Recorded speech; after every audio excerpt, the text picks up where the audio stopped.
Are you sure? Sports Radio 560 WQAM Miami Fort Lauderdale presents The Neil Rogers Show. Are you sure? To talk to Neil, call 567-0560, toll free for Dade and Broward, Okay. or pound 560 on your cell phone. The opinions of Neil, his guests, callers, or anyone else on the show do not necessarily reflect those of WQAM, Beasley Reed Acquisitions, or the Beasley Broadcast Group. Now, Neil Rogers on Sports Radio 560 QAM. MONDAYSUCKN. Oh, time once again for Dan Quayle's Family Values Theater, illustrating how to be traditional, even in the 90s. Wasn't that dinner great, kids? Yeah, Mom, those are the best hamburgers you ever bought. Better than the pizza you had delivered last night. Well, what are you kids up to tonight? Drugs? No, Dad. I've got my Valina group, and tomorrow night's Lesbian Scout. Uh-huh.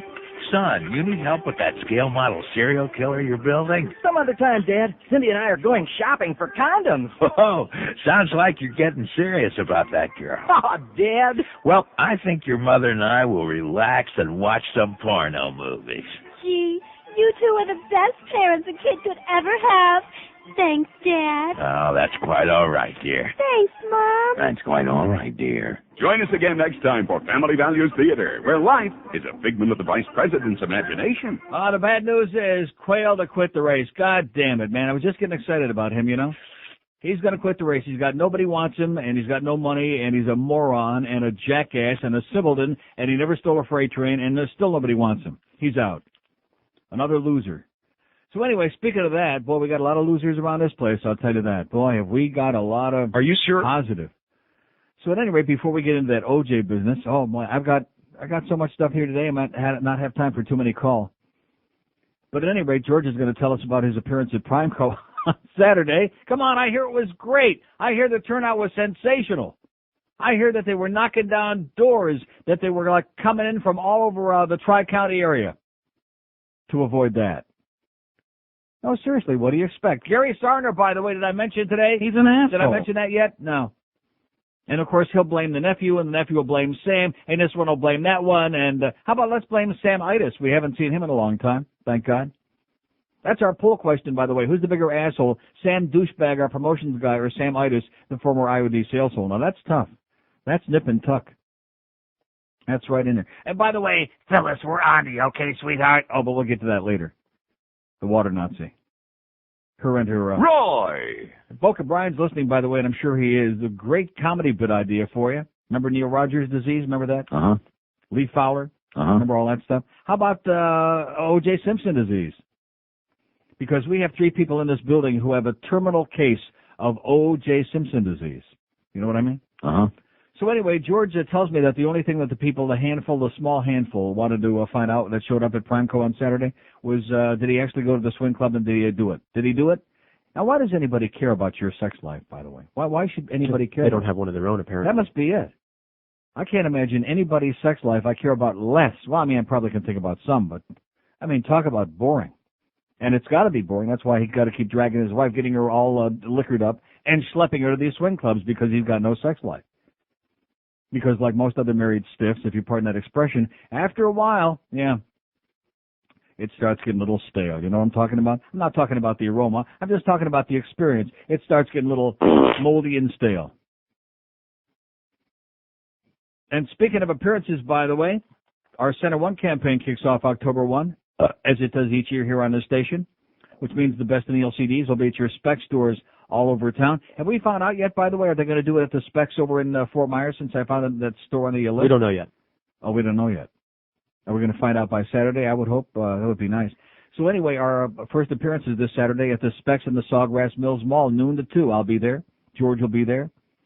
And maybe someday Sam, the promotions man in our sales department, they'll all get together. We'll get a memo on this, get some information about what's going to be going on there. We'll certainly have the best of the brand new one for $19.99, which has got some great stuff on there. That'll be this Saturday, noon to 2. But anyway, so George goes out to do this appearance at the Primeco in Hollywood, walks in the door with our promotions department, such as it is, and they all look around going like, in fact, I'll tell you exactly what they said. When the whole group walked in the door, they said, Who the hell are you? Yeah. Yeah, the whole group, both of us. Yeah, the whole group walked in and they said, Who the hell are you? Right. Who are you and what are you doing here? What are you doing here? Another in the latest list. I mean, a long, long, agonizing list of embarrassments here at 560 WQAM. Isn't that what our program director said as he sniffled out the door here this morning? Shuffled out the door? Another in the long list of embarrassments, humiliating and degrading. And what are we going to do about it? Oh, it's a fight, Greg. It's a fight. Oh, this place. I'm going to tell you something. Every time people over the years have said, you really got to write a book. And I was like, yeah, everybody writes a stupid frickin' book. But you know something? I think the time has come. There has got to be a book written. And I mean, this place, all the other stuff put together. I've only been here a little bit less than 2 years. October 1 will be 2 years of the contract starting. So let's say it's 2 years, just for argument's sake. But these 2 years have supplied more material for me to write volumes than all the other years, IOD, WSNews, INZ, Zeta, KAT, put together. It's no contest. It's a no-brainer. In fact, when I think of this place, that's what I think of, no-brainer. Make no mistake about that. It's right from the top, right from the very top. That's why, he keeps, sticking that finger in that hole, because there's no brain in there. Remember Frankenstein? Well, guess what? I saw a little bit of that again. It was on the other night, late at night. Frankenstein. The original? Yeah. With Colin Clive. Now, was it Igor? Was the character's name Igor? Yes, master. Now, wasn't that the same guy that played Renfield? Wasn't that the same one? Wasn't that the same one? Because the character that played the doctor, whose name I'll never remember, was the same. His name is Edward Van Sloan. Played the doctor in Frankenstein. Not Dr. Frank, the doctor. With the white-haired warrior. He played in Dracula. Van Helsing. Professor Van Helsing. God, does anybody know what I'm talking about? No. No. What do these people want, by the way? No idea. WQAM? QAM? WQAM? Hello? Yes, sir. Hi, is this George? Yes. Hey, George, how you doing? Great. Listen, I have a confidential memo from Clear Channel. Okay. The stations. I want to fax it to you. I thought you would enjoy this. I love it. 305 650 0198. 0198? Right. Okay. Thanks. WQAM. Hey. Oh, hold on. Oh, and by the way, the interesting part about this, which I'll get to the Tom Jick article and the whole Phil Hendrie business, the interesting part about it, as usual, when something goes on in radio in this market, where do you hear about it from? Oh, God! Even the people in the building over there didn't know about it until we had it on the air. That's how inside our information was. About the new lineup changes at Stupid Talk and about IOD, which, by the way, now that they're putting the Russian Dr. Laura on IOD, that's like the last nail in the coffin. Make no mistake about that. Hello, QAM. Yeah, Neil. Yes, sir. Yes, good morning. I am so upset with the Miami Herald. I canceled my subscription this morning. About what? What do they do now? In the Broward section, front page, big letters, here's this lady that's crying about her son that got killed by the cop in Cooper City the other night, 3 a.m. in the morning, breaking into the guy's house. Uh-huh. And she says she doesn't have money to bury the kid. And the Miami Herald puts it on the front page. Who cares about this low-life scumbag? Yeah, well, that comes in the middle of the night to break into your house while you're in the house and unfortunately gets killed. She's crying what a great kid he was. Yeah. And, he made Never a couple of freight train. mistakes. Exactly. Mm-hmm. I was so upset with the Miami Herald. Plus, their new format really sucks. I can't find anything in the paper. And if you notice today, they got a whole section telling you how to read the newspaper. They've done Did that you for see the that? last. They've done that for the last 4 or 5 days. Oh, really? I haven't even looked at our it. new newspaper, how you're going to love it, yada, yada. Only newspaper in history that had to put a special section in there to tell you how to read the newspaper. Pathetic. So what am I supposed to read now? What do you find is the best newspaper to read? Here? Well, I mean, if you have to get it from out of town even. None. Toronto Sun. I've never read it. Great Pretty paper. Good paper, huh? Great paper. A little right wing, but a great paper. Well, I got a chance. But it'll have it has no relevance to anything going on here. There is no newspaper here. Get used to it, man. There's no paper. What happened to the Hollywood Sun Tower? Like I said, was a newspaper. Yeah, have a great day. Good idea. Okay. What was the guy's name that used to, Ed Plasted, used to be a sports guy for the Hollywood Sun. I know it means nothing to you. He used to wear these plaid jackets, and I wondered if it had to do with the fact that his name was Pladstead or whatever his name was. Huh? Somebody out there will remember who he was, if we ever take another call. Oh, yeah, I got so much to say about that. let's move along fast. Get all these trade-in spots on today. I am woman, hear me roar if you don't open my door. I can do anything that a man can do, but I don't want to. Oh, the female sex has a lot more class unless we're looking at a male stripper's ass. I'm a 21st century gal, but I can't set my VCR. Well, I am not your hooker, but you're still going to pay. Because sex is a special thing and a darn good weapon. Because my body belongs to me until I get dinner and a movie. I don't sleep around until I do a credit check. And I have a mind of my own, which I change every 2 seconds. And I'm not afraid to ask for directions because I can't read a map. And I stand behind my man so I can nag him as much as I can. And I can fight in combat, but I can't kill a spider. Never tell a lie, but I will fake an orgasm. Because I am the real McCoy, except for my boobs and my face. And if I get hot and sweaty for the opening of a new shoe store. And I'm very proud of my age, which is none of your frickin' business.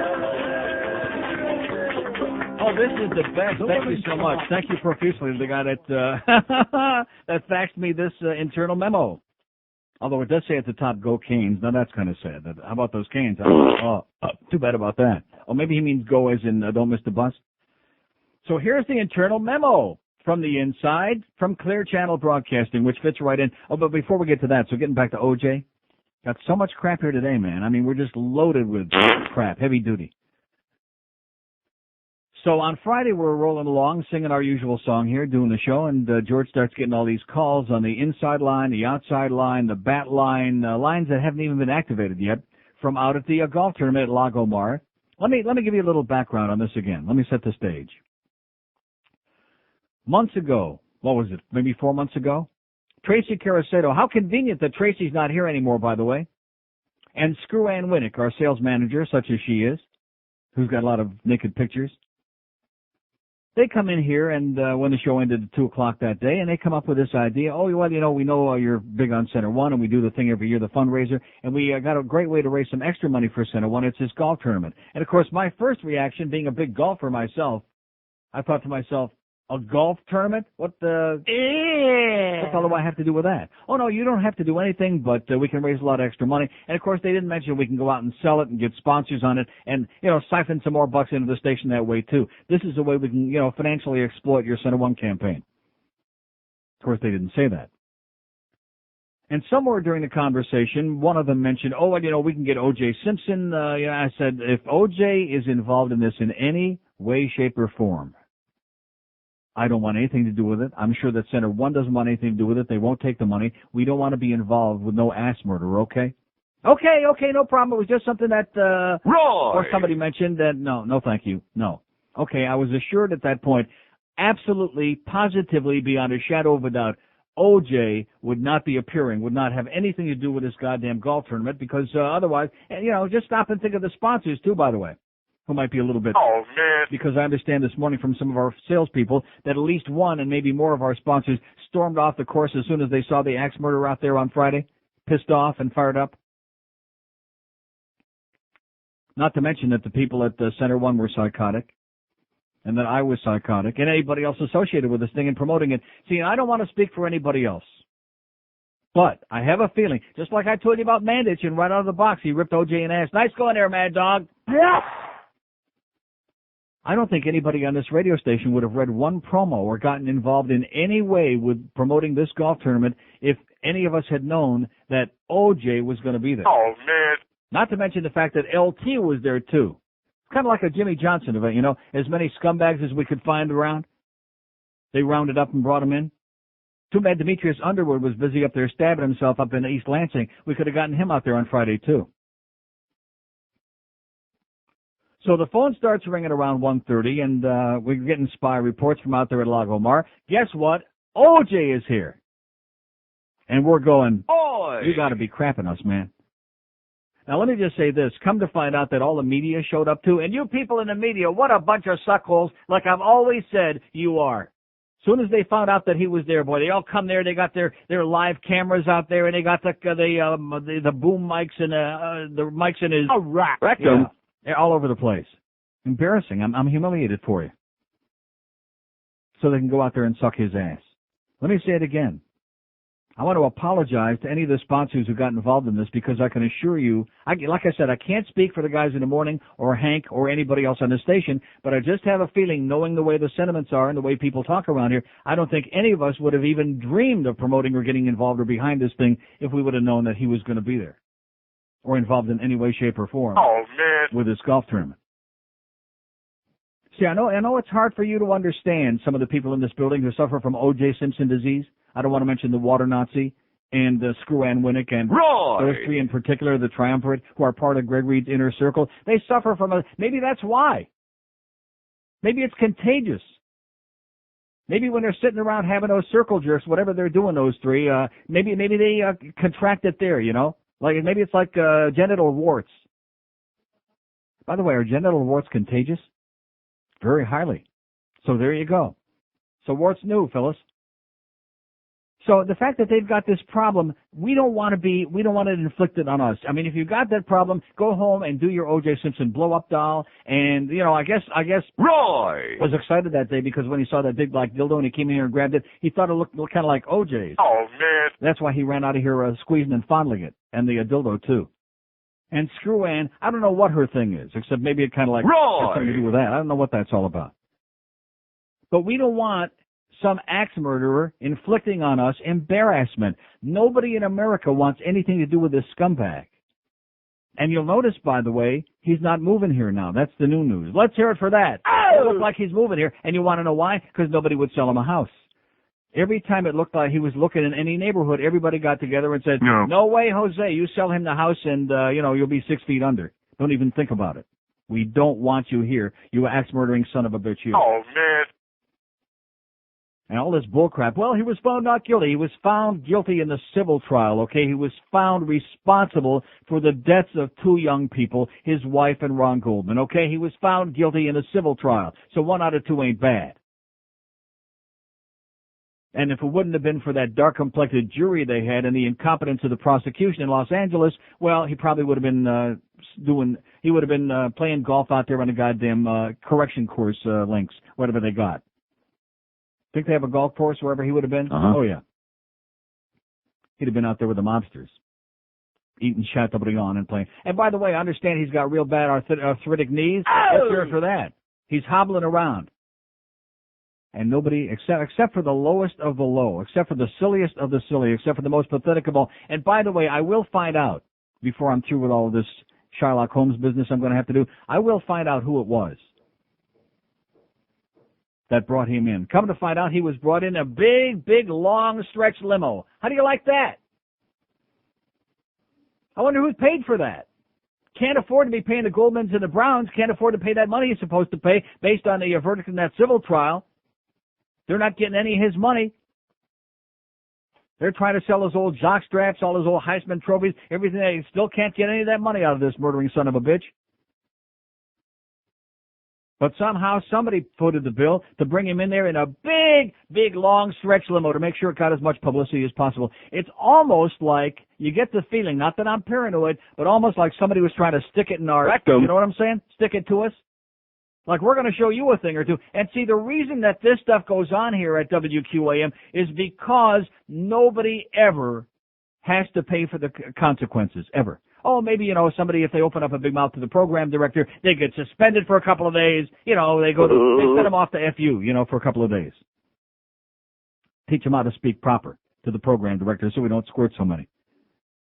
But, I mean, somebody does something grotesque like this, and it seems to me that if I found out who was responsible for this, I'd fire their ass right now, right on the spot. Because it subjects us. And as far as this business about, if Neil wouldn't have put it on the air that he was there, let me tell you this. Mandich was out there doing his show from the golf tournament. They had him parading around, strutting by. They were calling you, wanting to know if we would put him on the air on the phone from out there. How do you like that? All the local TV media was out there. Yeah. Just by coincidence. I wonder how the hell they found out about it. They were there too soon to have found out about it by listening to me. So obviously somebody tipped them off, just like they tipped off with Diana Ross, that farce she put on over there at Heathrow in London at the airport because she got frisked. Just can't get enough publicity. And like I said, puts us in a real bad light. Here's your sports station. Here's WQAM consorting with this scumbag that everybody hates like poison. Here's this charity golf tournament that we're doing, allegedly for a good cause, and here's this scumbag comes up there and makes a spectacle out of it and brings in all the media right in the middle of it. And like I said, there is nobody here who will make anyone accountable for it. That's the sad part. Tragic. Humiliated, grossed out, nauseated, disgusted. But what is there? What can you do when you're dealing with people? You can't get through to people. There's an old saying that I like that applies in this place better than maybe any place I've ever worked. Where there's no sense, there's no feeling. There's no sense here. There's no common sense. Everybody's got their own little empire. The promotion guy who does nothing, Sam and the nephew, they got their little empire in there. And by the way, remember when we came here and we saw that we first came up on this floor and we saw the big office for the promotions guy and the nephew, the big promotions room in there, and the program director was sitting at his little high chair in a little tiny cubicle that's like not too much bigger than a phone booth. That's like a message. And of course, the lie at that time, one of so many lies that are told here on every moment of every day, the lie was, oh, well, that's where Sam's working out. That's going to be a production studio. He's only in there temporarily. Right. Here it is now, like many, many months later. Are they building a production studio in there? No. Is he in there temporarily? No. No. This is Greg and his boyfriends and girlfriends. Don't you folks understand that? How this radio station has ever gotten to this point is one of the great miracles in the history, not just of broadcasting, but the human frickin' race. It's amazing. It's astonishing. It is shocking. Not because of our management, but in spite of it. Every time, it's like if you go out, take a walk, and every time you take another step, somebody puts a hurdle in front of you that you have to jump over. Like that big metal thing they had sticking up out of the road in Alapata where the guy got killed, the truck driver. You see that? Because that's the South Florida effing way. They can't do it slow. They can't do it fast. They just do it half-assed. And that's the way we specialize here at QAM, half-assed. I'll tell you one thing. It's a good thing that OJ episode happened about 1:30 on Friday and not like 11:30 in the morning. Because the steam was already pouring out of my ears and I only had about 25 minutes to kill yet. Oh, I shouldn't have said to kill. You know what I mean? Oh, man. And thank God that we had Lawrence Taylor in there, too. We had LT. All the scumbag, birds of a feather flock together. Remember I was telling that guy that last week? The guy from Amsterdam who was chewing me out about I don't want to go on vacation where there's nothing but black people. Birds of a feather flock together. And guess what? Scumbags flock together, too. You know what I'm saying? Neil God. Dear Pants, I don't think I like you anymore. No. You used to watch me shave. Now all you do is stare at the floor. Oh, dear penis, I don't like you anymore. It used to be you and me, a paper towel and a dirty magazine. That's all we needed to get by. Now it seems things have changed, and I think that you're the one to blame, dear penis. I don't like you anymore. He sings, dear Rodney, I don't think I like you anymore. 'Cause when you get to drinking, you put me places I've never been before, dear Rodney. I don't like you anymore. Why can't we just get a grip on our man-to-hand relationship? Come to terms with truly how we feel. If we put our heads together, we just stay home forever, dear penis. I think I like you after all. Oh, and Rodney, while you're shaving, shave my balls. 10:32 at 560 WQAM. Well, this memo, the internal memo from Clear Channel Broadcasting, this is one of the all-time best. Effective October 4th, 1999, this is the weekday programming lineup on News Radio 610 WIOD. Then, of course, we'll get to the lineup for Stupid Talk 940. IOD, which they basically butchered, and you can smell it. You can smell the bloodbath all the way over here from the Causeway. South Florida Morning News, 5 to 9 a.m. Dr. Laura Schlesinger, 9 to 11:30 in the morning. South Florida's Midday News Report, 11:30 to noon, which I think includes Paul Harvey. How come you let Paul Harvey off of here, Peter? Is this from Peter or is this from Gabe Baptiste? I'm not sure which of these, Lard-ass Limbaugh, fat-ass Limbaugh, noon to 3. South Florida's Afternoon News Report, 3 to 7 p.m. Sports Talk, 610, 7 to 10 p.m. And Art Bell, Coast to Coast AM, 10 p.m. to 5 a.m. 10 p.m. to 5 a.m.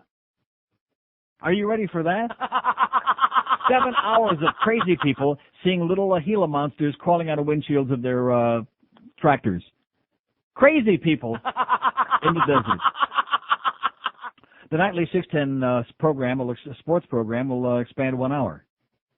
Super Talk 940. Super Talk 940 WINZ at South Florida favorite, Phil Hendrie. Are you sure? Positive. 2, Jim Rome's Jungle program now will be heard live. Oh!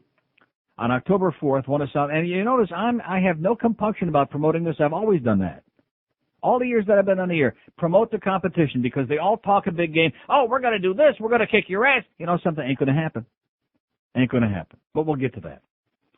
On October 4th, one of South Florida's most talented talk personalities, talked about talk personalities, will be returning to local radio. Phil Hendrie, who entertained thousands while infuriating many, will be heard on Super Talk 940 WINZ AM. Premier Radio Networks, owned by our company, recently announced the purchase of the syndication rights to Phil Hendrie's daily radio program, which currently is broadcast on KFI Los Angeles. In South Florida, the show will be heard live Monday through Friday, 10 p.m. to 1 a.m. on Super Talk 940. The nightly program will then be replayed weekday mornings, 9 a.m. to noon. Even though Phil was in South Florida for a relatively short time on WIOD, he made a tremendous impact. There are hosts on competing stations, Neil Rogers for one, who claim he is the very best. In fact, Neil features Phil on his own website.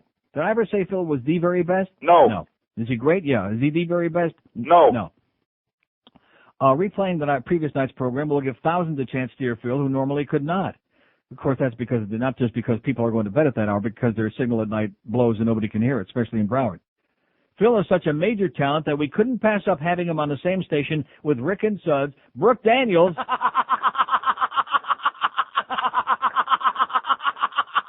and Jim Rome. At 12 noon weekdays, the Super Talk 940 will broadcast Jim Rome's The Jungle program. We've been broadcasting the show on a tape delay basis on WIOD. It gets great reaction. The only complaint we've had is that it's a tape delay, like Phil's show is going to be in the morning. By moving this program to Super Talk 940, we accomplish a great deal. Many who wanted to hear him, Jim and his callers live will now be able to. The fact that this is an outstanding sports program broadcast when the sports station, WQAM, is not providing sports programming is an added benefit to South Florida listeners. Jim is a proven winner. Or as Hank calls him, Romy. Romy. You know Romy? The combination of Phil Hendrie and Jim Rome will be a tremendous 1-2 punch against Neil Rogers. We will win. Now, let me ask you something. Is there anybody in this audience, I mean, sure, Phil, especially in the beginning, going to get a lot of people tuning over there to see what he's doing, and, you know, it'll be fun, back and forth, no problem with that.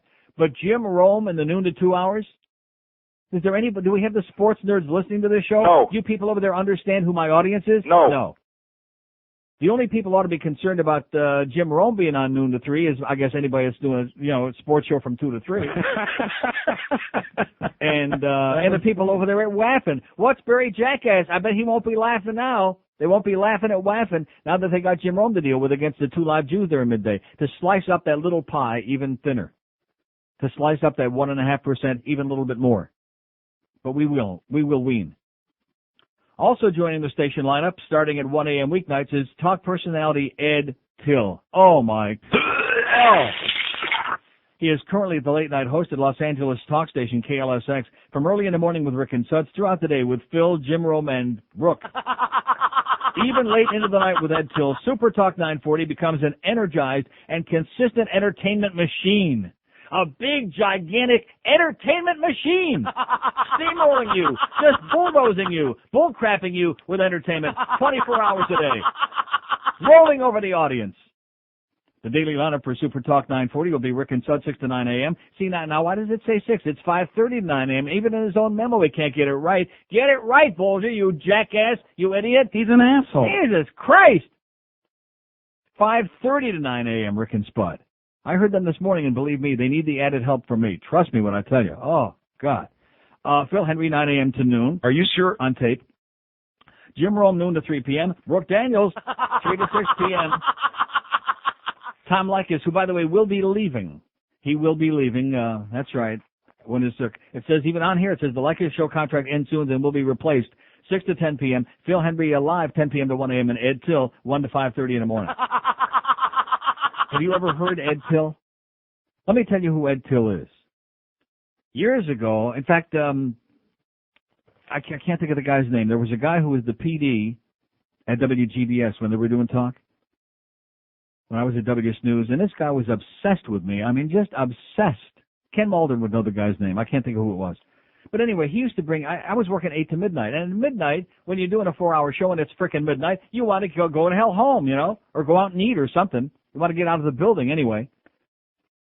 And all of a sudden, I would look up, it would be midnight, I'm getting ready to get out of there, Witchner's there with his 357 Magnum shooting bullets in the wall, and this maniac brings this Ed Till guy in. Oh, you got to listen to his tape, he's great, he's going to be... And I couldn't avoid this guy. He kept bringing him by, inflicting me with Ed Till. This guy, he has worked in Pittsburgh, he's worked in Dallas, he's worked in 8,000 different markets. How, I don't know. I guess it goes to show there's no talent out there, and gets fired everywhere he goes. He makes Brooke Daniels sound like Walter Cronkite, like a female Walter Cronkite. That's how bad Ed Till is. Let me do the break, okay? Because when we get back, I'd like to challenge you people, both at Paxton and Clear Channel. I'd like one name, please. One name. 2 years now. In fact, it's almost 2 years today, because wasn't it right early October that we went over and Paxton took over from Cox with IOD? 2 years later, the Paxton people, the Clear Channel people, with all your resources, with all your ingenuity, with all your smarts, name me one. One! I'm not talking about opening up a pot and putting Howard on over there on Big. I'm not talking about that. I'm talking about one local talk personality that you put on the air, that you brought in new. I'm not talking about people that were there already, like Rick and Sons. I'm talking about one new person that you brought on who's a talent, who has a number, who has an audience. Name me one, and then we'll do business. This is 560 QAM. Oh, I'm having such a nice time. Oh!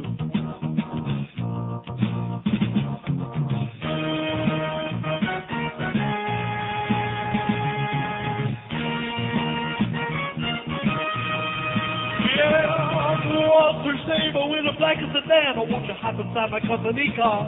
I got the ticket, the tax reaching out of my hand. I'm gonna make you a radio star. I'm Walter Sable, baby. I can do anything I wanna do. I'm your consultant woman, and I'm gonna be consulting you. I'm giving that for on a craft show and a formula. I've got the for ya. I've got the power to mold and control. All right. So I do. Well, I'll have a way to get you your own show at a station down in Hollywood. And I don't care if your ratings are low, just as long as you can stroke me good.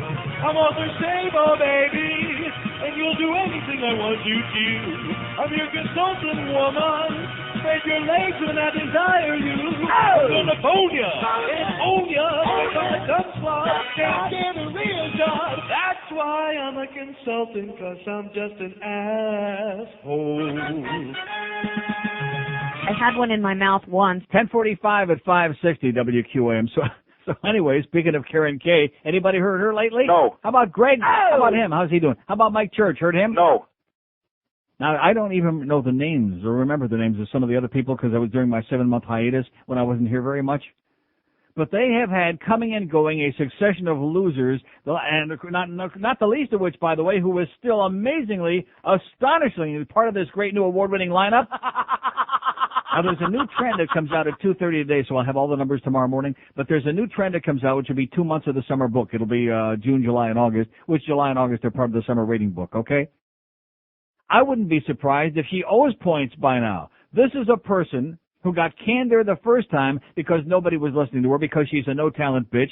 Now, Pete Bolger runs into her across the street from us at Tire Kingdom one day while they were getting inflated or something.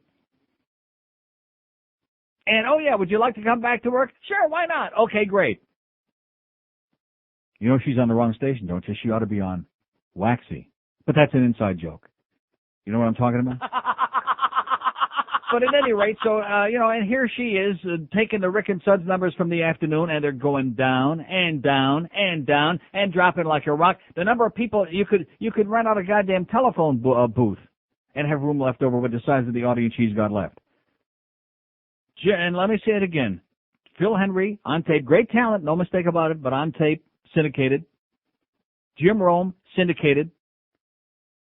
Brooke Daniels, don't belong on the air. Lycus, syndicated, even though he's going bye-bye. In fact, that's how bad he is, that even though it's only not even the 1st of October yet, they're already saying that when the contract is up at the end of the year, he's going bye-bye. Art Bell, syndicated. Name me one local person that they've put on the air, Paxson and Clear Channel, who's got an audience, who means something in this market, who's a talent, who's got ratings, who's bringing in lots and lots of revenue. Can anybody name me one? No. No. In 2 years. In 2 years. Nice going, Pete. Excellent. You know what, Pete? You're still an asshole. And as far as this bullcrap, you will win. I got news for you. The Jim Rome people aren't the Neil Rogers listening audience, okay? I hate to break the news to you. I know that's going to really break your heart. Jim Rome, I couldn't give a crap less about Jim Rome. And as good as Phil, well, let me just get into the Tom Jacob piece here, you know? Because it's great about, nostalgia is a wonderful thing. And we think back about, oh, wasn't it great when so-and-so was on? But you know something? Nobody is great all the time. And when you're doing something that requires a tremendous amount of skill, when it goes over big, like all-you-can-eat Negro, it's spectacular. You got the audience eating out of the palm of your hand. We're on the floor. We're laughing. We're peeing in our pants, including me. But it doesn't happen that often. Oh, how could you say that? Because it's true. So there'll be some people, especially in the beginning, like next Monday morning I'm assuming Monday morning at 9 o'clock, they'll probably play the show from, I don't know from when, Friday night? I have no idea. I'm here to give him all the promotion I can. He's a good guy and a great talent. I have no problem with that. Everybody's got to make a living, you know it? Hendrie Wackiness is back, writes Tom Jicka. So anyway, it comes to be 2 o'clock. The steam is coming out of my ears on Friday about this OJ business. And now George tells me Tom Jicka wants you to call him. This is the same Tom Jicka, by the way, that all through the summer, I know he's a big shot during the summer. Stupid! They send him out there. The Sun Sentinel sends him to L.A. He's got to check out the new TV lineup. He's got to write 60,000 articles about the new TV shows because that's television, you understand. We're not important. We're just a bunch of radio nerds. So when the spring rating book comes out, and we have another fantastic book here on QAM, especially on their show, does he write a word about that? No. He's busy in L.A. And don't get me wrong, I like Tom. I've always liked Tom. I get along fine with Tom Jicka, except for the fact that... Stupid! Except for that. He's telling me that his kids are telling him, oh, Neil, you ought to hear what Neil's saying about you. I like Tom, and for his kids out there, he's got nice kids, okay? He does. What are you smirking about? He's got nice kids, I think. I don't know. I don't think I ever met him. But at any rate, don't take it personal. It's just business. It's certainly not personal, even though... the FCC thing that we're allegedly getting fined $35,000 by the FCC for a bunch of innocuous stuff that we played, including the foul-mouthed dolphin thing that I've been playing for 7 or 8 years. Did he write a word about that? No. Did he ask me anything about that when he called me here on Friday, by the way? No. No. I just don't understand it, Tom. Was there any interest in that story? No. Major story. Certainly, if it was big enough to be an R&R in the Bible of the business when it first broke, that story. That's how we found out about it, before the FCC bothered to tell us. And, of course, it's still in limbo, and the lawyers are going back and forth. Can we say crap? Can we take a crap? But it's a big story. Local radio station may get fined $35,000 by the FCC for all these things. Tom can't discover it. No. Can't find it. No. So anyway, he calls me 2 o'clock to ask me, of course, about the Phil Hendrie thing. Hendrie Wackiness is back, writes Tom in Saturday morning's Sun Sentinel. Beginning October 4th, Radio Rebel returns to local airwaves and syndicated show on WINZ. Phil Hendrie is coming back, and All News Radio is going away in a lineup shuffle involving 2 prominent radio stations in the Miami-Fort Lauderdale market. Let me interrupt my reading, by the way, because there's an interesting word that Tom uses in there, shuffle. What have I always said about Pete Bolger? That's his favorite thing. Shuffle that deck, shuffle the deck, shuffle the deck. He did it when they had the light bulb. Instead of putting somebody on the air under the age of 100 who might attract an audience under the age of 200, just keep moving the people around. Speaking back of the old GBS days when they had their very short-lived attempt, their ill-fated attempt at competing in the talk radio market, when they had Alan Burke and David Gould. Some of you old farts remember those days. Some of you talk groupies remember that. Lee Fowler, rest in peace. And what they would do is the ratings would come out. They have no audience, like 1 shares, 0.5 shares, stuff like that. Yeah, him too. And so they would take the same people and move them around to different day parts, like shuffling a deck of cards. And that's what Pete Bolger does. Just keep moving the same people around. Shuffle over here. Put it on INZ. Put it on IOD. Now, the interesting part of it is, remember when they made the initial shuffle? When they took the all news from INZ, put that over on IOD, they took the talk from IOD and put whatever was left of it, along with their awful retreads, and put that on INZ, and come up with this stupid talk thing, which people don't even know what the goddamn call letters are, by the way. Stupid talk. Anyway, Tom Jicha goes on to say, Hendrie, whose specialty is hilarious impressions of 3 or 4 wacky characters debating volatile issues, left WIOD 3 years ago to take a job in Los Angeles. He became such a sensation in the nation's second largest market that his show is now being syndicated nationally. It'll be heard twice a day on WIOD's sister station, WINZ AM 940 Stupid Talk.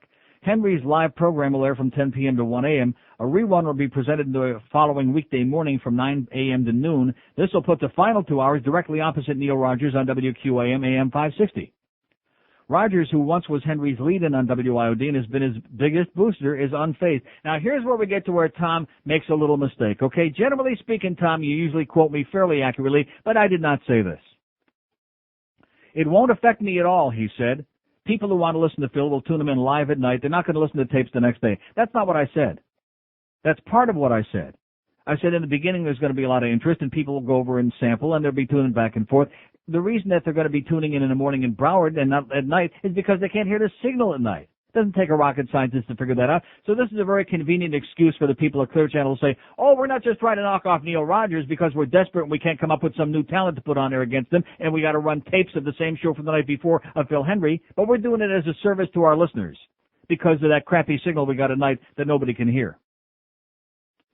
Getting back to Tom Jicha's article, he goes on to say, characteristically feisty, Rogers said as soon as he heard Hendrie was being syndicated, he expected Clear Channel Communications, parent of WIOD and WINZ, to pick up the show. They're desperate. What else do they have? Said Neil. In fact, wasn't I saying it almost every day here that they'd have to be crazy not to pick up Phil Hendrie? Okay. Wasn't I say that every damn day? Okay. What's going on? How come we can? And wasn't I? Who were the first ones to tell this audience, to tell this town that they were syndicating the Phil Hendrie show? Who was the first one? Oh, God. There you go. Going on to Tom Jicha's article, he also took a swipe at his own employer, meaning me. You can quote me on this. Our worst enemy isn't on the outside, it's on the inside. Rogers was furious that O.J. Simpson was playing Friday in a celebrity golf tournament co-sponsored and promoted by WQAM. 2 of the current staples of Super Talk, Rush Limbaugh and Dr. Laura Schlesinger, are moving to WIOD, which has been an all-news station during the daytime.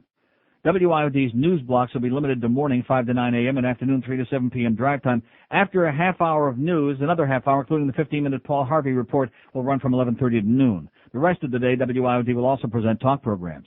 Limbaugh, fat-ass Limbaugh, will continue in his customary noon to 3 slot. See, so like I said, now they're moving this stuff back and forth, IOD, INZ, IOD, back and forth, shuffle it up and down the dial. Schlesinger will air from 9 to 11:30. A sports talk show hosted by Phil Latzman. How do you like that? Phil Latzman, there's a guy, you know him? Phil Latzman. Yeah. The only locally originated talk on a station will go, oh! How do you like that? The only locally originated talk on a station, meaning IOD, will go from 7 to 10 p.m., followed by the syndicated Art Bell Coast to Coast, also moving from INZ to IOD. The off-the-wall paranoia and conspiracy-fueled discussion of UFOs, alien invaders, and other paranormal activity will be live from 10 to 2.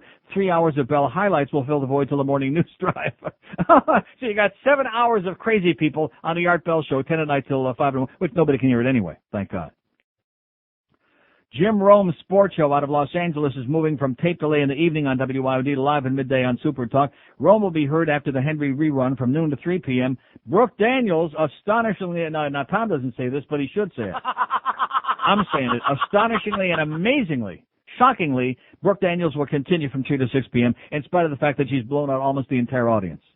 People are heaving all over town just with the idea that that nauseating bitch will still be on air with that cackle, that obnoxious sound. That real obnoxious Jappy sound. She's a broad. The syndicated Tom Leykis program will also retain its 6 to 10 p.m. slot, but only till the end of the year when the current contract runs out. A local talk host will be sought to fill these hours, and based on their track record, I bet it's going to be somebody great. A syndicated program hosted by Ed Till.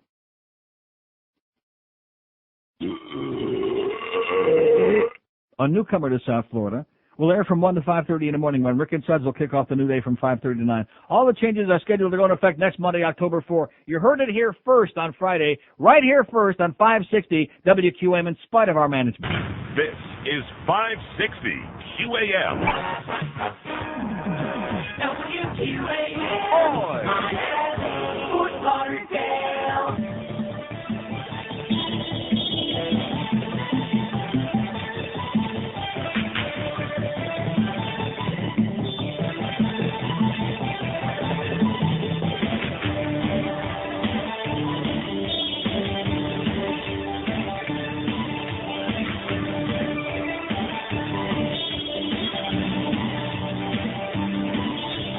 Mutton dagger, old line bob, hanging Johnny, fishing rod, tallywhacker, pocket rocket, one-eyed trouser trout. Oh! Ding dong, ankle spanker, pork sword, engine tanker, hairy hot dog, Davy Crockett, let them all hang out. Techniques for genitalia, you know the girls think of them and you gotta love them. Techniques for genitalia. There's always something silly about little Willie. Wang, wazoo, weenie, whacker, pecker, pee-pee, kidney, cracker, heat, seeking, moisture, missile, giggle, stick, love, whistle, tube, steak, Uncle Dick, this is getting really sick. I'm not through, there's one more, purple helmet warrior. Things with genitalia, you know the girls think of them and you gotta love them. And things with genitalia. There's always something silly about little Willie. Things for genitalia. You know the girls think of them and you got 11:01 at 560 WQAM. Hank will be at Shula's this afternoon, 2 to 6. Talking baseball. Oh, thank God. We're not going to be doing too much more of that. At least not about Marlin baseball. It's almost over. You can all just, it'll be so good when that pain stops, you know. Talking baseball with Donnie B at 6. And then, can you just begin to imagine? I want you to stop, put your thinking cap on right now. Just imagine the number of people that are going to be sitting gathered around a radio at 6:30 tonight when the pregame comes up, and then at 7 o'clock when they throw the first pitch. The Marlins at the Montreal Expos. This could be one of the great audiences in the history of Major League Baseball. I bet you in your broom closet you've got room for more people than are going to be listening to Marlins Expos baseball at 6:30 tonight here on WQAM. Well, the sports embarrassment never stops, but at least the baseball ends very soon. Only 6 more games. And by the way, aren't we thrilled that it looks like the Marlins just aren't going to lose 100 games? No. That's just amazing to me, the BS that they try to put over on the public. You're supposed to be happy, by the way, that after losing 108 games last year, the Marlins already have won 62, and if they win just one more of their last 6 games, they won't lose 100 this year. Oh! God, I'd go out and buy season tickets just based on that right now. Team that won the World Series 3 years ago, and then, here's what you got. A Little League team. Now, you'll notice, by the way, that we took a couple of calls there early, like spontaneously, like, a little mini lightning round, and it was okay. We actually got some good information there. But I have a lot to say about what this show is all about. And you know something, the Phil Hendrie thing, I think in the long run, might be the best thing that happened for me. Are you sure? Yeah, positive. Because I bet you I spent at least 7 minutes over the weekend thinking about this. Well, maybe 4 or 5. Thinking about what's wrong, with, first of all, radio in this market, as you know, sucks to begin with. So I think it's great. It injects a little bit of excitement again into the whole radio business. Even Tom Jicka. How do you like that? Who's, of course, much too big for us radio people. Stupid! Even he writes a column Saturday that I just read about a radio event here in this town.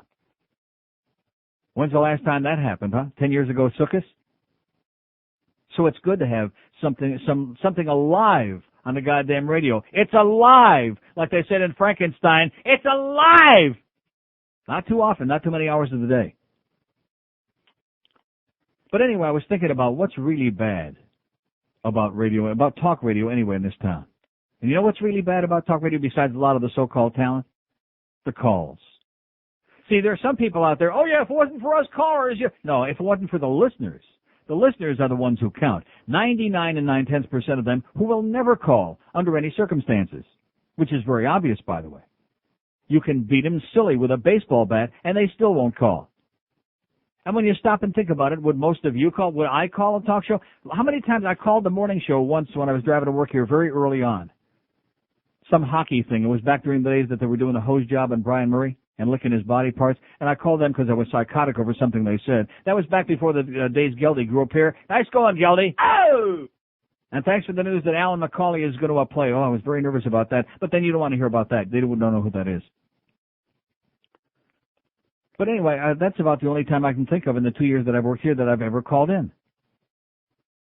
And why would I? Why would I? Well, and in my case, I don't have to wait on hold. If I call in the station on somebody else's show, like on Hank's show, and I tell the producer, hey, it's Neil, they'll put me right on air. I don't have to sit and wait 10 minutes, 15 minutes.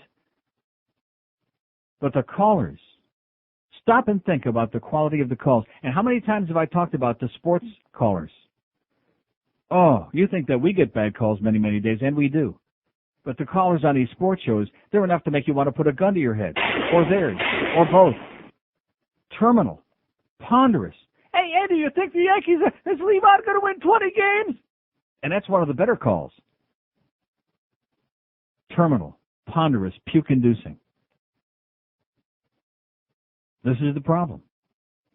And when you're saddled with the local market, and you've only, and again, when you don't even have an 800 number, see, this all goes back again to these people who've had a free ride for too long. I'm ecstatic.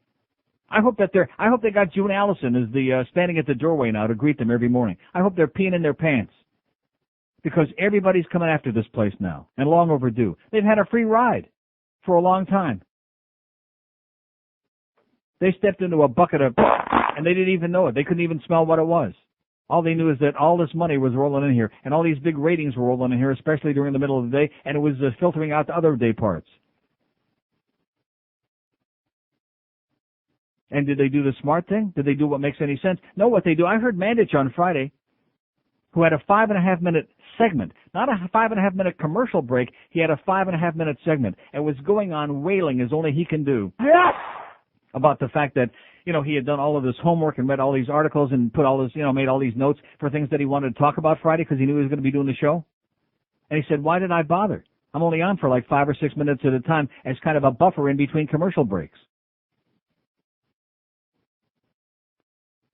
So basically what we've done here on this station, I can't speak for any of the others, we've trained the audience. It's like an endurance contest.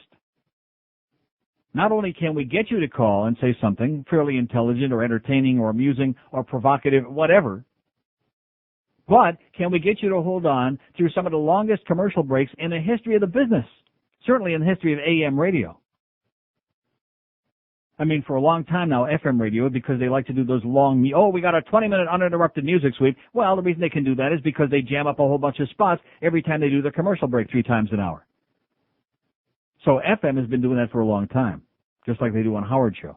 But on AM radio, the idea of a 13-minute break, a 9-minute break, unheard of. I was telling George this morning before the show, back in the IOD days when we used to have a 5-minute newscast at the top of the hour, remember those days? Uh-huh. If we had 3 or 4 people on hold at the end of the hour, along would come the newscast, and as soon as they heard the ID and the news sounder and the Henry Barrows voice or Jennifer, whoever it was, you could watch the lines drop off, and you'd have to start when you come back after the news. A couple people would call back in, you'd have to start over again. Because they knew that they were going to be on for an interminable period of time, plus waiting for you to talk to whoever else was on hold, and they just weren't going to wait. In addition to which, stop and think about the nature of the people who will wait and who can wait. You follow what I'm saying? How often have I talked about that? People who will wait for like 35 minutes who basically don't have much to say in the first place. I have no life. Exactly. It's like they're holding up a billboard saying, I don't have no life, so I'll stay on here for 2 hours if you want me to, Neil. You'll be sorry when I get on the air because it's going to be one sorry-ass call, and I'm going to See, the callers aren't what's entertaining. I know that comes as a great shock, and it's always fun. You know, I've got this group of people out there that love to give me this song at the end. Oh, no, you're so wrong, Neil. What we listen for is you ripping up the callers, ripping them an ass. That's bullcrap. That's a lot of garbage.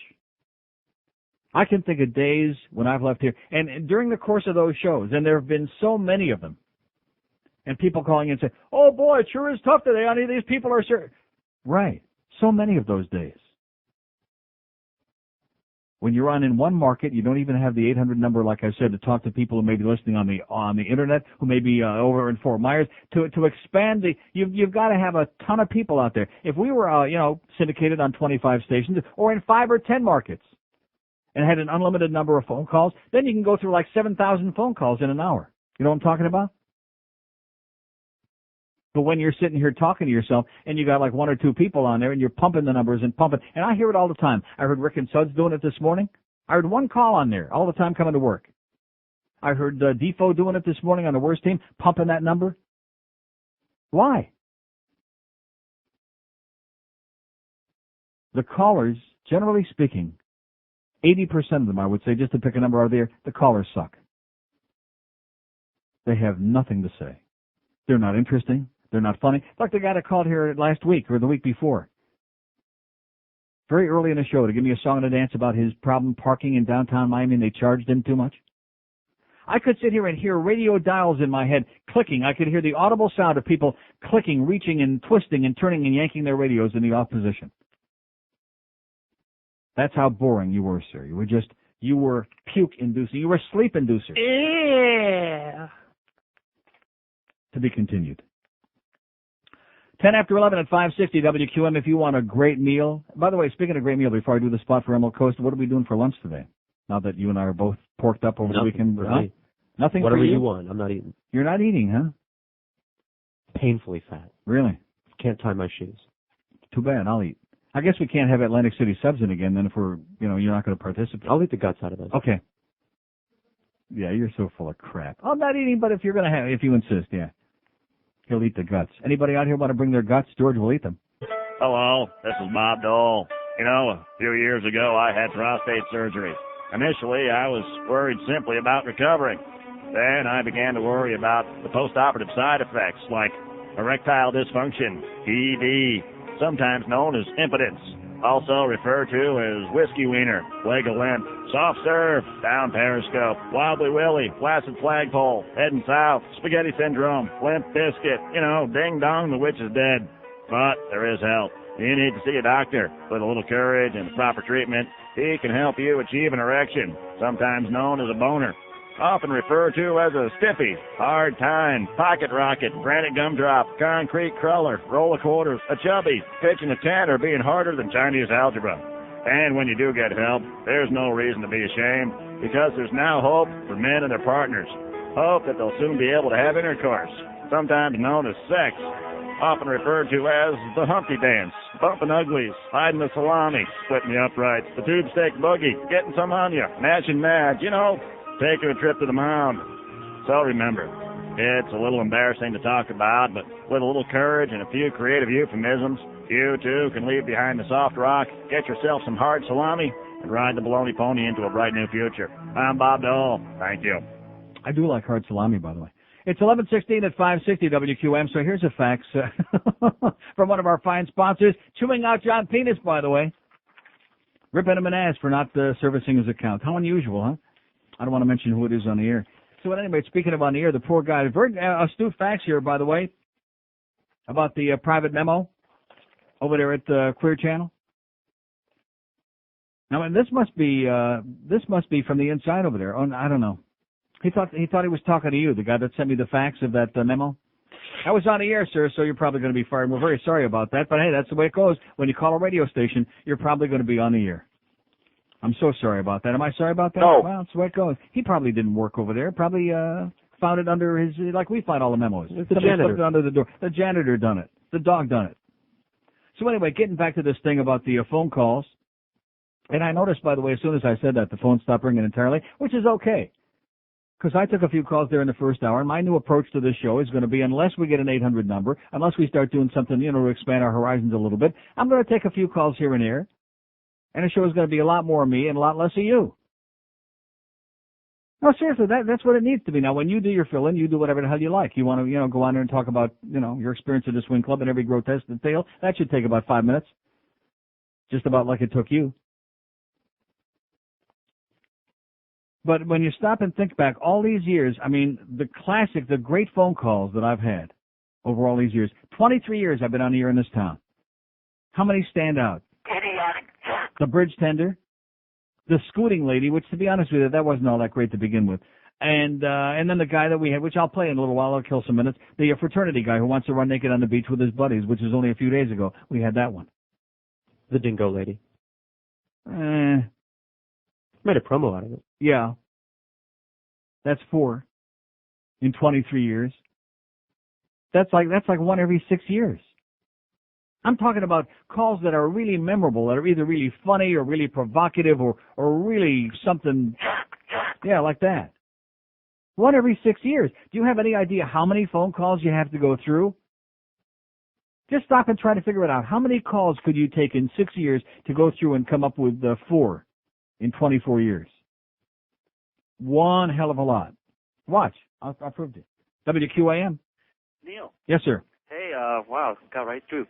I think it's a great idea what you're thinking of doing. I didn't hear for the delay there from when I turned off my radio to now, but in that moment, I don't know what else you added to what you're thinking of doing, but I think it's great. Mm-hmm. I think it's I've been wanting to say that for a long time, but I didn't know how to approach it. Well, I got a zillion things to talk about, and one of the great frustrations of my doing this show is that I'll sit here most days, the first 10 minutes, 20 minutes, a half hour, sometimes 40 minutes, if I'm wound up with a lot of stuff, and I'll talk about all kinds of stuff that I think is really important and will really get people going. And then the first call will be some crap that has nothing to do. Exactly. In other words, how many times have you heard me say, I'm doing one show and the callers are doing another show? Exactly. They got their own agenda, which most people aren't interested in what they're talking about. Exactly, and that's why I think it's fantastic. Excellent. I hope you keep it going. Okay, thanks. Okay. See ya. See, there you go. How many, if I could count the times and the amount of frustration that I've gone through because I come on here and I'm just wound up like a maniac and I'm just pouring my guts out here, and the first call will be somebody saying, yeah. Or the first call will be, maricón, like that. See, I realize that you people, meaning you, of course, and your people, you don't have much to talk about that we can relate to besides, refried beans, stuff like that, which we don't care about. But that doesn't mean that they don't listen. They're out there listening. They just, like most of the other people, have nothing to say. So when you have nothing to say, maricón, okay, we got the message the first 45,000 times, in addition to which, bugarrón, I think, is much more colorful anyway. I just like the way you can roll the R on that. Bugarrón. Oh, No, sir, I get sexual excitement. I get like, oh, man, emotional just thinking about hearing somebody say that. And usually the sad part of it is it's always some old spick. That's the sad. See, I don't get excited about anybody, especially old spicks, because they're the worst. Oh, man. One word that they don't understand? No. I've told you that before. No. They don't. It's not in their vocabulary. Now, like I said, tomorrow I have a meeting tomorrow afternoon, 2:00 with the powers that be around here. And if they want to, if they want to try to help assist, do anything for this show, which they haven't done, nothing. 2 years I've been here. Have they done anything other than what they were demanded to do, other than what was in writing? Anything? No. No. And you know what that goes back to? It's just like your appearance on Saturday at Primeco, that we had to make into a big joke here on Friday and mention about 600 times because nobody would tell you anything about it. I mean, George will take the money. I mean, make no mistake about that, because with what he's getting paid around here, you take the money too. But, for the same amount of effort, you can take the money and you can go do something good so that they might want you to come back again someday. As opposed to going there, walking in the front door with your buddy there and they say, who the hell are you? Yeah, which makes you feel like, right from the outset, you have a feeling something's wrong here, something's not kosher. This isn't exactly going to be a major event. It's like I said before, this Saturday, noon to 2, we're going to be at the Sawgrass, at the Specs in Sawgrass Mills Mall for our first Center One appearance of the year. We'll have the brand new Best of Neil 99. And we're going to also have those keychain things. Are they going to be ready, I hope? I haven't heard anything negative about it, so I assume. No one has said no, they won't be ready. We have those great little nifty keychains that have buttons on them where you can, have some of your favorite sounds from this show, which are going to be really neat and nifty. But today is Monday. I realize Saturday is a long way away. It's way, way down there, you know? So God forbid that anybody in promotions or anybody else involved in this thing should give us a little bit more information or have a memo out on this. And, you know, the little dog made a good point. We were out there in the hallway with a little gripe session there last Thursday or Friday about the fact that our promotions people do absolutely nothing, zero, zippity doo-dah, because they're part of the privileged group, because they got naked pictures of Greg. But wouldn't it be nice if we had memos about everybody else's stuff? Wouldn't that be great? So that when Hank is making an appearance, they're going to be doing a show out at so-and-so. Or when Joe was doing an appearance, remember? Joe and Geldy, I think, were doing a thing on Saturday out somewhere, which we heard them talking about. Did we have anything about it in here? No. Did they have anything about your appearance in there? No. No. See, there's a word that they don't understand around here. And you want to know why they don't understand? Because nobody has forced them to understand it. I mean, I feel now like I'm going on this lecture again that I did 2 years ago, shortly after I first came here. The word is effort. Put a little effort into what you do. Don't just show up and take the goddamn paycheck. Sam, put a little bit of effort into what you're doing. That's why, you know, this thing with that golf tournament, I could write a whole chapter in a book. I mean, a lengthy chapter just about the golf tournament. And who was it that wasn't doing a job in promotions? So that Roy came in here on the air that day and was getting into a big, while I was on the air. And also happened to throw in, oh, how come you don't want OJ and stuff with that crap? Because Roy and OJ are joined at the hip. I think they're the same person. Maybe just gained some weight. So why did that all transpire? Because the talent, none of us were reading the promos on the air for this golf tournament that took place last Friday. And you want to know why? Because nobody gave us any information. Nobody knew nothing about it.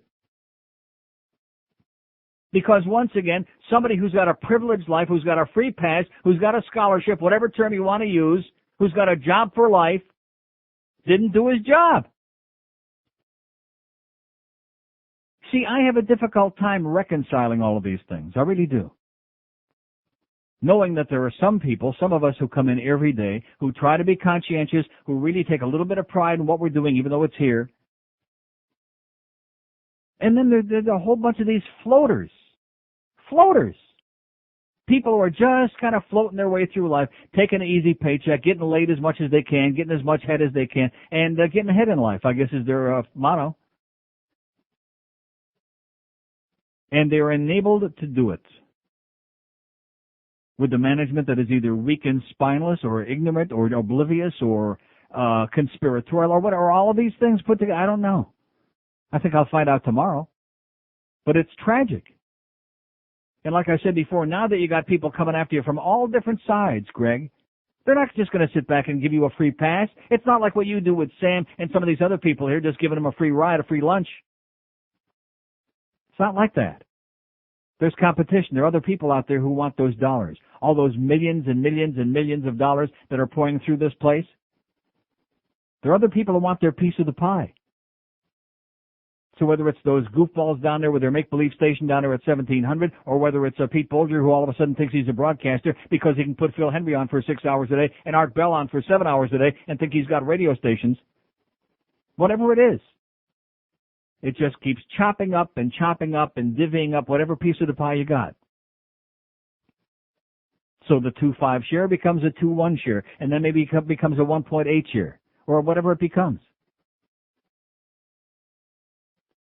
I mean, sooner or later, somebody's got to stand up and say, you know, maybe Neil's got a point. Instead of just maybe Neil's a miserable son of a bitch and a hard ass, and we hate him like poison, and he's a prick. Maybe instead of just that, maybe he's got a point. And maybe some of these people around here ought to be doing something. And one of the things that I take the greatest exception to is that when you ask these things, like when George had the audacity on Friday to ask, well, what's going to be going out there at Primeco? I mean, are we giving stuff away? Has anybody made any arrangements? When you ask something like that, instead of having somebody say, oh, yeah, well, let me get you the answers, it's like, oh, you making trouble again? You starting up again? You little prick. Oh, yeah, that's right, you're with Rogers. We should have known you're going to be a pain in the ass. You're part of that routine. See, we're not playing the game, okay? We're not playing the game. We're going to do it the right way, and if you guys want, you know, you can be left in the wilderness. You can be left in the dust, in the entrails. We're not playing the game. 26 after 11 at 560 WQAM. This is the Neil Rogers Show. This is your brain. Any questions? They say our love is taboo, that what we're doing is wrong. But I don't care what they say, 'cause my love is so strong. They tell us we should be ashamed. We're not husband and wife, but I cherish each moment with you. I'm so glad you're in my life.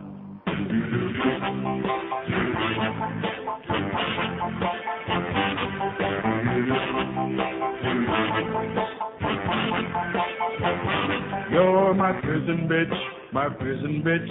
You're not like other men. No. I'm glad we share a prison cell when lights go out at 10.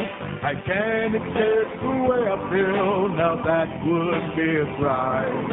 As long as I am doing you, I don't mind doing time. Oh! 'Cause you're my prison bitch, my prison bitch. And I have no regret. I got you for a candy bar and a pack of cigarettes. At first you were resistant, but now you are my friend. I knew that I would get you in the end. Prison bitch, prison bitch. I guess that you were sent from up above. Yeah. Prison bitch, prison bitch. And now you are my prisoner. Oh, right. I'm your prison bitch, and you're a sex machine. I only have one request. How about some Vaseline? Yeah. I'm tired of this prison cell. I need to get away. They sentenced me to 7 years, not 7 times a day. I'm your prison bitch, you nymphomaniac. I really hate these knockers that tattooed on my back. I thought that I could break away, but now I'm losing hope. God, I'm tired of picking up the soul. Prison bitch, prison bitch.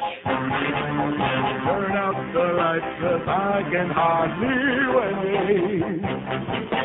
Prison bitch, prison bitch. When I get out, I'm ready to go straight. You're my prison bitch, my prison bitch. I'll never say goodbye. You're not like all the others. Too bad they had to die. On the second thought, I think I'll stay if you want me to. Your prison bitch is never leaving you.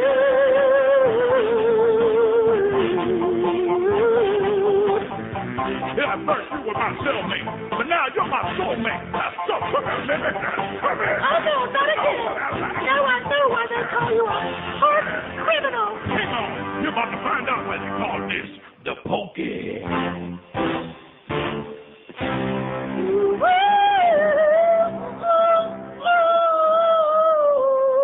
11:34 at 560 WQAM. I'm sitting here and I feel like, here it is, we've been on for an hour and 35 minutes. What did I take, like 2 or 3 calls in that first segment just because they happened to be ringing?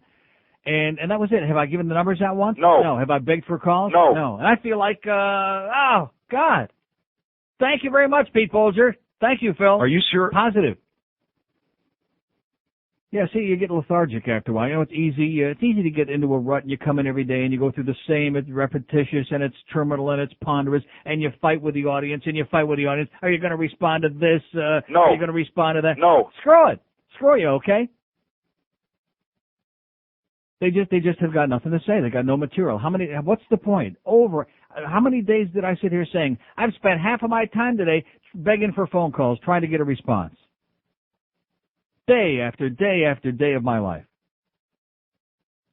I mean, how many times did we did make a little bit of progress, I'll say that, with that fraternity thing.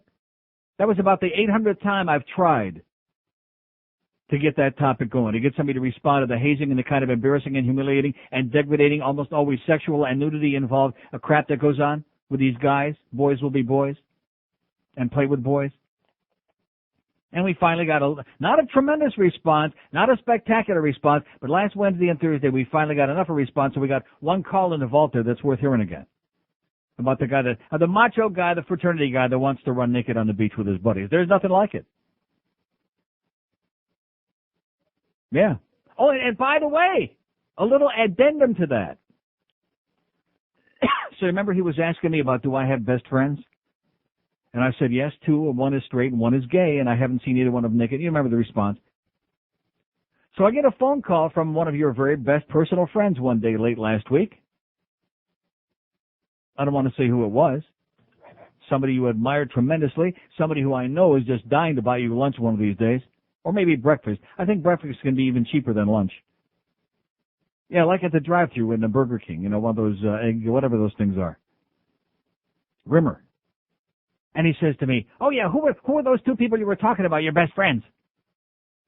No, you see, you're already laughing. Well, you'll die. You'll just die when you hear this. I said, my friends Dave and my friend John. Oh, I thought I was your best friend.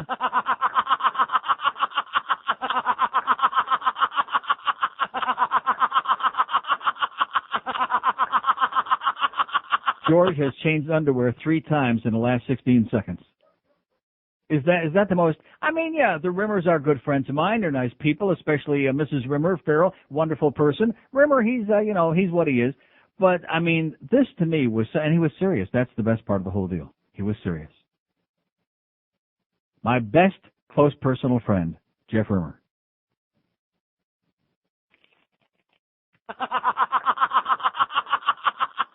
Unbelievable. It is. It really. He was serious. I thought I was your best friend. First of all, I mean, isn't that a little bit juvenile anyway, this idea? I mean, do you have friends that am I your best friend? Are you your very best friend? That sounds like really, do that for me. I'll be your best friend. Yeah, right. Right. If you buy me another meal, I'll be your best friend. Heavy duty. 22 till noon. And by the way, I understand through the grapevine that they had an 8-minute commercial break this morning. And that's because the log is light today, by the way. But of the 8 minutes, 5 minutes were live spots. Now, see, this is a problem. When you got 3 guys on a show, and they're all doing live commercials, this is what you got. So they can bitch and moan all they want about that format, which I do understand. I think Hank's got a more legitimate beef because he's not doing, he don't have a bunch of little underlings under the table there doing other live spots. It's like when the sales department was approaching you to do live spots. And where are we going to stick those, huh? Where are we going to stick them? Well, that's what I've told him. Where's George going to be? Is he taking my avails away so he can be doing live spots? Is that what's going to happen? No. See, I think what they had in mind is that every commercial break, I would do a live spot in the beginning, and then you would do a live one like in the middle, maybe at the end would be good. Because I won't do 2 in one break, but that way we could have you do one in every break. And, since we're not taking a whole lot of phone calls on this show anymore, what we can do is we can start bringing some people in. Maybe we can bring the Bird back, and he can do some live spots. Have Al Goldstein come on. He can do a live spot for Screw Magazine. There you go. Now we're talking. Jim Mandich talks sports again right here on Sports Radio 560 QAM. This station stands for nothing.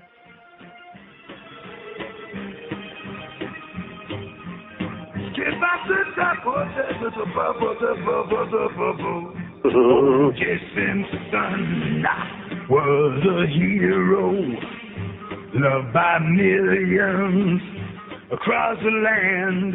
He went to visit his ex-wife now. She was hanging with another man. Juice went home now for a knife and ski mask and a pair of gloves, and back he went. She was tipping her friend the waiter and giving more than 15%. Well, Jews couldn't take it. Started slicing and dicing, don't you know? Was at the airport before they fell. He made a touchdown in old Chicago. Oh. It checked in at the Alibi Hotel. But the LAGA, well, he flagged OJ for illegal procedure with a knife. That's the prison yard penalty. He said with conviction. That's what you get when you hack the wife out on the LA freeway in a getaway Bronco, pressing something to his skull, wishing he was dead. But it was a cell phone, no, not a pistol. Suicide by tumor, deep in his head. Well, they finally got him.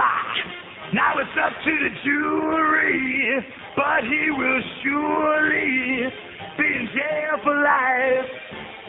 And now the people they all say they feel bad for OJ. They forget it ain't okay. Oh, to hack the wife, yeah. Hack the wife, baby. How come time made OJ so black? Time takes care of everything. That's what I hear. 15 till noon is 560 WQAM. Hank Goldberg at Shula Steak 2 at 2 o'clock. After that, we got, talking baseball. We got the Marlin crap again, but it's almost over, thank God. Just hang on tight. It's almost over. The embarrassment. So anyway, the scuttlebutt around the building here at QAM, the scuttlebutt seems to be, with this OJ business, that our general manager was aware of this ahead of time. That this whole business of him coming up there in a limo was a premeditated act. Orchestrated by person or persons within this building, and that our general manager was either a party to it or was aware of it at the very least. Again, that's only the scuttlebutt. I have no way to verify that. Would that be embarrassing? Yes! Humiliating? Yes! Grotesque? Yes! Unacceptable? Yes!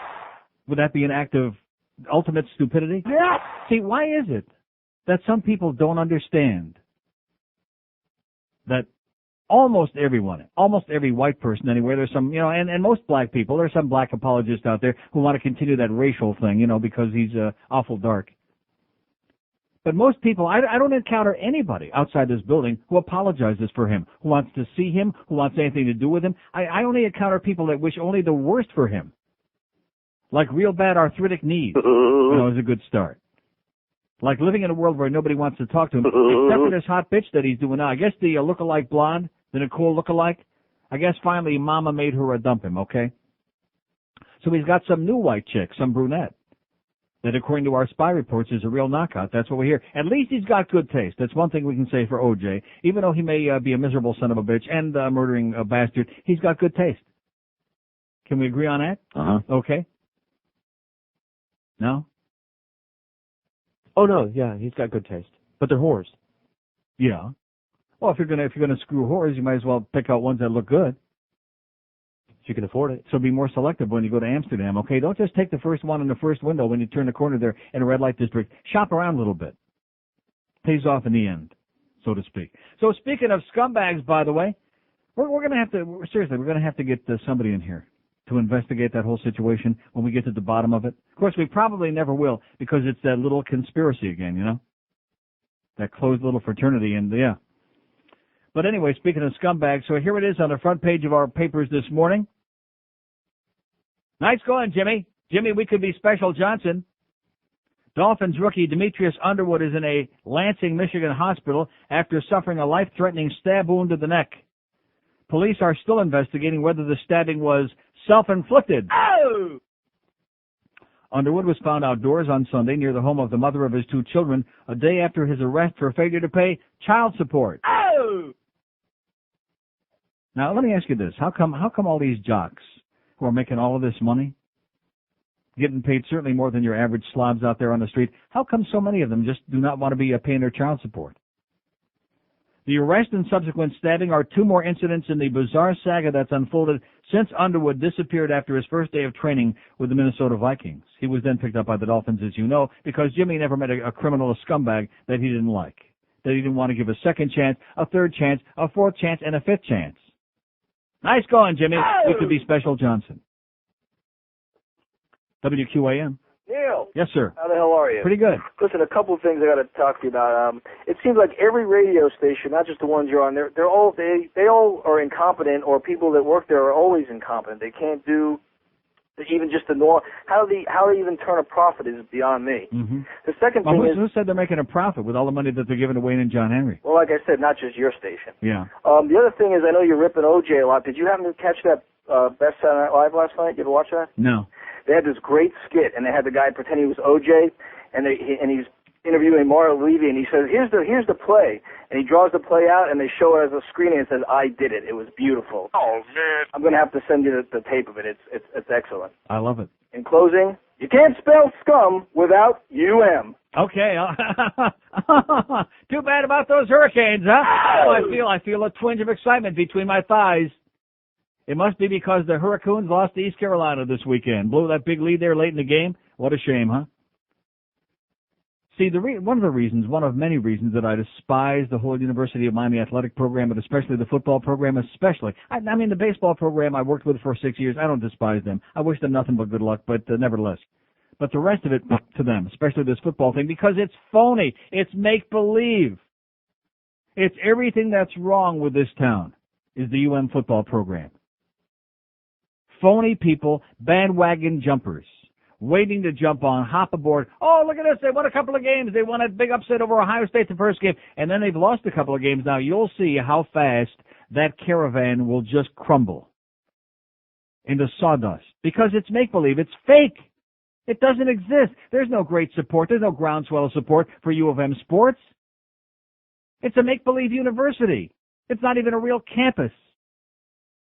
A big percentage of those kids, the ones who are from down here, they all live at home. It's a nothing university. WQAM. Well? Yes, sir. Can I speak to Neil? Speaking. Neil! Yes. Your career is over. Yeah. And Phil Henry's going to destroy you. Yeah, is that why you're listening this morning? Well, until he gets here, yeah. I'll be listening. Till he gets here, yeah. Well, I'm sorry, that's the best I can do, okay, pal? Sorry. We'll try to entertain you this week, and then goodbye. My career is over. See, and there's one of the losers I'm talking about. There's one of the guys that would have been pumping the number to get this guy on there so he can abuse me. See, DNH, do no harm, and the other part is just as important, TNC, take no crap. That's my philosophy in life. And the idea that I got to sit here degrading and humiliating myself and pumping out, begging people to say something so that they can call in, oh, you suck. I'm listening, and I listen every day, and even after Phil is on, I'll still be listening, even though I lie a lot about it. You're not going anywhere, pal, okay? You'll listen to Phil for a couple of days, then you'll be dialing back and forth, diddling around, and you'll be back here, like most everybody else will.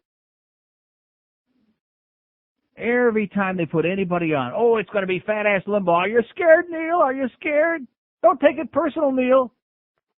Yeah, I was real scared when they put fat-ass Limbaugh on there. Just like I was real scared when they put Howard on, and he's, because his ego is so mammoth. If I were making the money that he's making, I don't think I would need to be on that extra 40 minutes, 45 minutes, a whole hour, between 10 and 11 o'clock. I don't think I'd need to feed my ego that much. Was I scared of that? No. Did we beat him in that hour in every book since he's been on? Somehow, with all the stuff that they've thrown, fat-ass Limbaugh, Howard, all these other people, here we still are. And the numbers keep getting bigger and bigger and bigger. In fact, the ratings have gone up since Howard came on in the market. My numbers have gone up. Even though he is on for however long he is in that 10 o'clock hour. And since fat-ass Limbaugh came on the air. You know something, sir? I wish you all the luck in the world because retards like you, more power to you. I won't miss you. Like I've always said before to people that call this show, oh, yeah, I'm leaving now. It's been nice. Like the asshole that sent me that fax. Who's wasted 14 years of his life. Screw you, Neil. Yeah, that guy. Screw you, because I have a different opinion, so screw you. Because you have the audacity to criticize anything about America. You're a simpleton, pal. You're an idiot. And you're still listening right now. I bet my life on it. I bet somebody else's life on it, like I said. You're listening right now. There is no doubt in my mind. sends me cares enough to send me the very best because I had the audacity to tell him something he didn't want to hear. Emotional cripples, children. Here's Bob Barr, by the way. You know, speaking of the phone calls, going back to the TV show on Whammy, how many times did I beg them, why are you doing that? You've only got a half an hour show, such as the abortion that they were putting on the air. Butchering it up. The video, the audio, the editing, everything about that show was a nightmare. Was guaranteed to fail from the start. But why would you take out of 4 hours that you're taping every day, why wouldn't you just take my sitting there and doing the various tirades that I'm going on and talking, saying whatever the thing, that's what the Neil Rogers show is. Oh no, Matty Lesham, he wants us to put phone calls in there. By the way, anybody seen him lately? No, he's gone. He's out on his ass. Wouldn't know a goddamn TV if they stuck it in his rectum. That's right. Had to put phone calls on there. Long, ponderous, tedious phone calls. I'd be watching that thing and I'd be screaming at the set, what kind of an editing job is this? Why are you putting this crap on this show? Guaranteed to fail. Because of, in part, I mean, all the other zillion things that were wrong with it, but especially because of the phone calls that they insisted on putting on there. I know I sure found it captivating, you know? So anyway, here's Bob Barr, which I wish we had the TV for only a couple of seconds so you can see how good he looks with that little mustache. In USA Today. The voters in Washington, D.C. Had an election last November, which is the American effing way, and they voted yes. They voted yes to legalize marijuana for medical use. Just like they're doing all over the country, by the way. Arizona, California. And Bob Barr, because he's such a goody two-shoes, says, oh, no, you can't do that. It's evil. So he introduced a bill in the House to bar funds for the medical marijuana initiative. So here's some letters to the editor in USA Today in response to this fascist, this Nazi bastard Bob Barr. Kirk Muse in Vancouver, Washington says, obviously the voters of Washington, D.C. didn't know what they were doing when 69% of them voted to legalize marijuana for medical use. Obviously, lawmakers can't allow adult citizens to make their own decisions as to which herbs or drugs to use. Otherwise, it would send the wrong message to children that the Constitution and Bill of Rights really mean what they say. Obviously, the signers of the Declaration of Independence didn't know what they were doing when they declared that the right to life, liberty, and the pursuit of happiness is inalienable and self-evident. Obviously, they should have added an exclusion for herbs and drugs that can harm nobody except the users themselves. Brian Haygood in Greenville, South Carolina writes, my father died of cancer. The end of his life was quite painful, but he wanted to and did spend every last day that he could on this earth with his loved ones. One major factor that contributed to his prolonged life was marijuana. Oi! Marijuana enabled him to fight off the nausea from the chemotherapy, making it easier to keep down his food. My dad was lucky that one of his physicians was compassionate enough to recommend marijuana in the first place, or he most likely would have died sooner.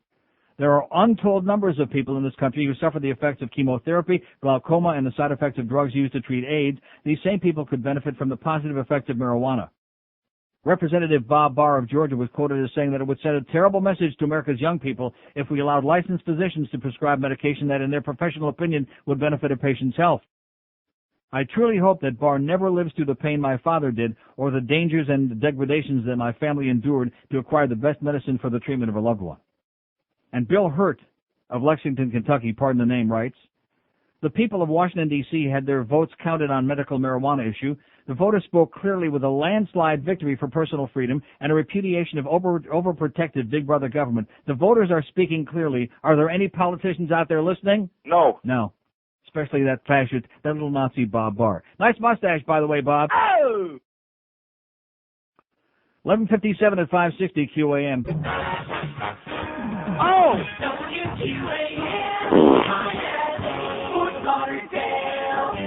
Hi, Felicia. Gee, I love your dress, and your hair looks so shiny and manageable. Are you still shampooing with Head and Shoulders? Gosh, Chick, I stopped using Head and Shoulders a long time ago. I mean, honestly, who grows hair on their shoulders anyway? Yeah, right. So, what are you using now? Well, it's like Head and Shoulders, only without all those additives. It's just called Head. Let's tell them about it, girls. If you're tired of your old shampoo, frustrated and feeling blue, just remember what I said, you'll feel better if if you get some head. Wow! Where can I get head? Lots of places, chick. You can stop by my place later, and I'll be happy to give you some head. In 15 minutes, I'll have you shampooed, styled, and blown dry. Gee, you don't miss a lick, do you? Head sounds great, but is it expensive? Not at all, chick. My brother says there are places downtown where you can get head for less than $10. Golly, at that price, everyone should be getting head. That's right, chick. When you say head, you said a mouthful. Hi, I'm Dr. Raymond Valadia from Freedom All Industries, here to tell you why you should get head. First, it lubricates each limp hair follicle, leaving an erect, glistening shaft. Then the scalp's natural oils are sucked out of the root, leaving your hair soft, shiny, and exhausted. Nothing does the job like head. Great! Can I get head from my hairdresser, Bruce? Probably, but you might want to try your girlfriend first. Go out and get some head today. All right. Yeah, a little squirt goes a long, long way. Yeah, yeah. You'll look better and you'll feel terrific. Yeah, yeah. When you get head, you're a lucky sip. Want hair with lots of volume? Nothing gets it up like head. Available at a price you won't find hard to swallow. And it's going down every day. Honey, we're out of shampoo. Can you go out and get some head? What did you say? I said I want you to go out and get head. Oh, thank you, sweet Jesus. I'm going downtown. And head makes a great holiday gift. Last Christmas, my wife gave me some head. Then I gave her a pearl necklace. I've never seen her so choked up. My girlfriend used to give me head, and then we got married. Now I'm lucky if I get Jergens lotion and a National Geographic. Once you start, you won't wanna stop. Oh! Head feels so good, you might blow your top. Give head in the shower, you'll wanna come. Give head. If you're tired of your old shampoo, frustrated and feeling blue, just remember what I said. You'll feel better if you get some head. You'll feel better if you get some head. Oh, yeah. Oh, God. Head shampoo.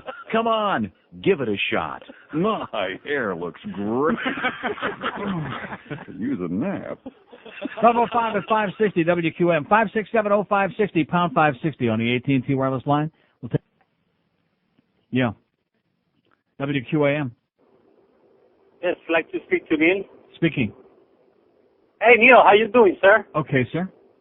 Hey, there we go. See what I'm saying? This is beautiful. Perfect. What a great setup this was. WQAM. Yes, I'd like to talk to Neil, please. Speaking. Hey, Neil, how you doing? Okay. How's everything? Great. Good. Listen, I hear your little hostility this morning. Hostility about what? Well, but the calls and everything. I mean, I've been trying to call all morning. I'm lucky I got through right now. Yeah. You know, I know there are a lot of assholes out there that call in for no reason, but, you know. Well, what do you got for us, sir?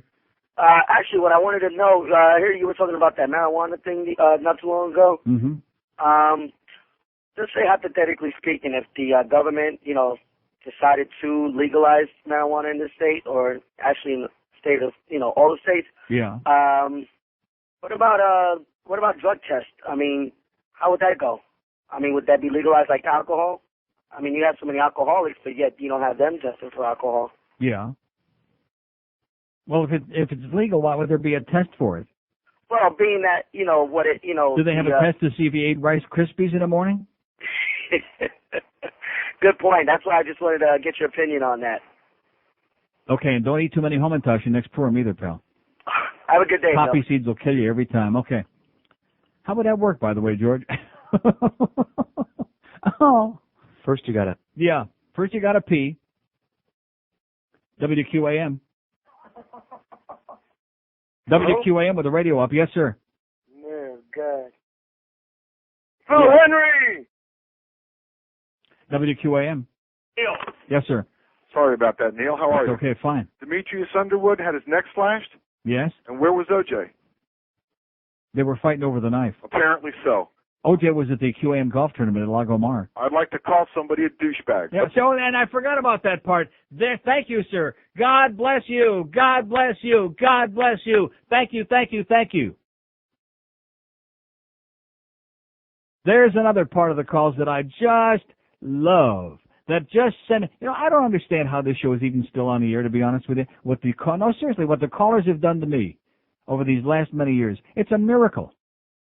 Between some of the bozos that I've worked for and these great calls, I'd like to call somebody a douchebag. Now, first of all, does anybody in the audience have any idea who you're talking about? No. Do they care? No. No.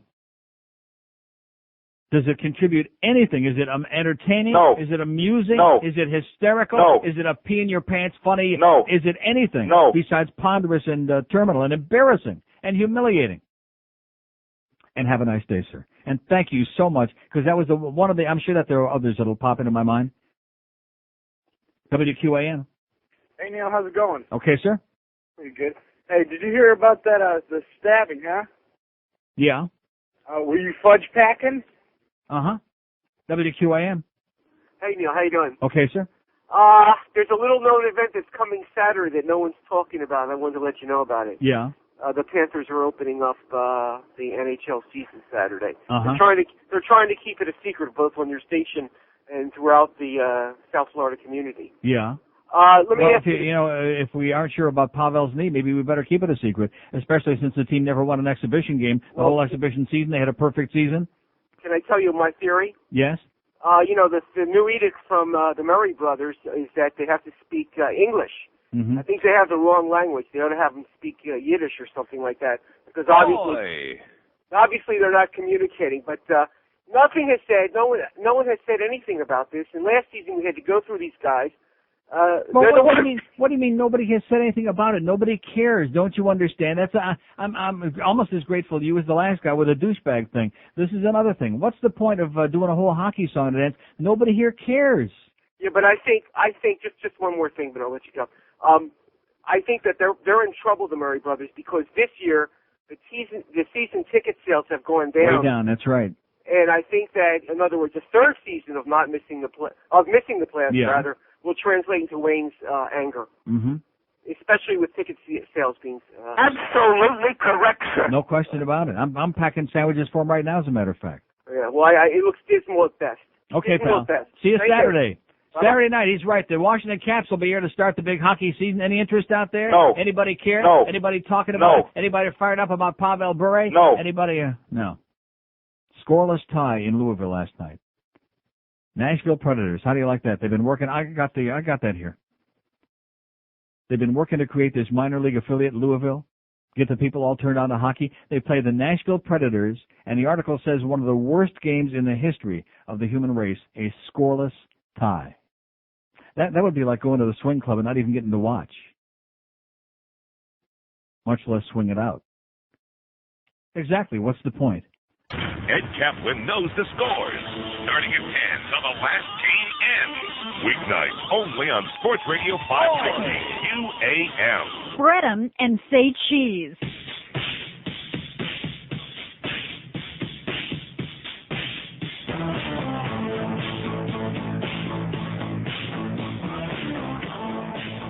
Hi, I'm Aaron Summers, and you know what? You got me talking on the Passion Song. Tell me the story about how you got blown. I got you down. Yeah. Holy cow. I'll tell you once more before I hang up the phone. I got you down. The lines are jammed up. Yeah, there isn't a doubt. Call up and tell me what it's all about. I got you down. Yeah. Holy cow.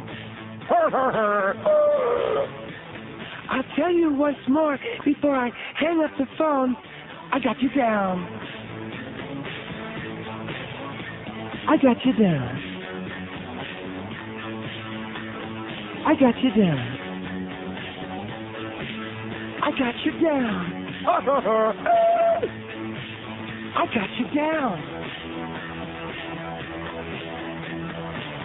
Here on the show, there's a new topic each night. Who'd you have sex with a black or with a white? I got you down. Yeah. Holy cow. I'll tell you once more before I hang up the phone, I got you down. 12:15 at 560 WQAM 5670560 pound 560 on the AT&T line. The preseason misery is over, and it didn't seem pretty, writes Michael Russo in the Sun Sentinel this morning. The Panthers put years of hard work and energy into bringing an American League affiliate to Louisville, Kentucky, but on Sunday night, last night, for many of the almost 7,000 at Freedom Hall, their first taste of hockey was the sport at its worst. It tasted like crap. What they saw were two teams, the Panthers and Nashville Predators, that were content to play out the string and ensure that nobody got hurt before opening night. The game was chippy and excruciating to watch at times with virtually nothing going on. The fans didn't even get to see a goal in 65 minutes, as maybe appropriately the Panthers and Predators entered winless and left winless after a 0-0 tie. The only real bright spot was solid goaltending by Trevor Kidd for the Panthers. A 0-0 tie. As the Panthers go through the entire exhibition season without a single win. And as long as Pavel Bure's knee is, in good shape, as long as he can play, it'll be pretty exciting to go out there, won't it? Maybe. Might win a few games. But if he goes down. WQAM. Hi. Yes, sir. I'm calling from Fort Lauderdale. Speaking. I was going to talk to Neil. Speaking. That's Neil. Yes, I am. Didn't sound like you. Well, that's me. How you doing? Great. Hey, I got an unbelievable story for you. Okay. You didn't happen to see the sports page in the Herald today, did you? Yes, I did. What did you think of Dan LeBastard's column? I mean, Didn't see. it What was blew it my about? mind. What was it Well, about? it was about the Marlins. And the amazing thing about it, he wrote something that actually made sense. I know it's a first, and I hope you're sitting down when you hear this. I'm holding on tight, man. I'm squeezing. He said he was talking about how John Hendrie, in effect, is blackmailing the public into buying a stadium. Yeah. And he ended the column by saying that when you blackmail somebody, don't they have to care for the blackmail to be effective? Right. And I thought he hit the nail right on the head. The people in this community just don't care anymore. That's right. They've bled any interest or affection that this area may have had for that team completely out of the buying public. And I think that is good because Okay, your phone just crapped out, pal, but thanks anyway. I got it right here.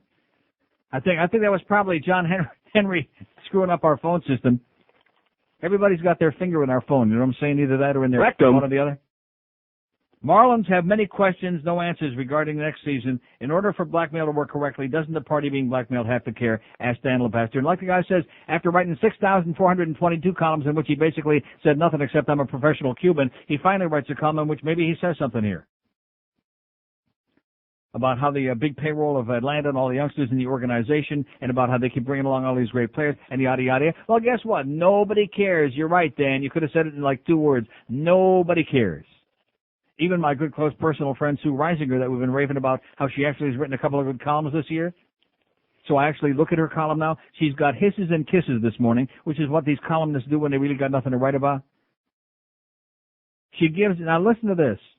She gives a kiss to the Florida Marlins, whose win Saturday against the Colorado Rockies assures them of losing no more than 100 games this season. With 6 away games remaining, the Marlins have won 62 and lost 94. Oh! And they've had only a few more fans than that left in the stands. Whatever that means. 62 and 94, I guess.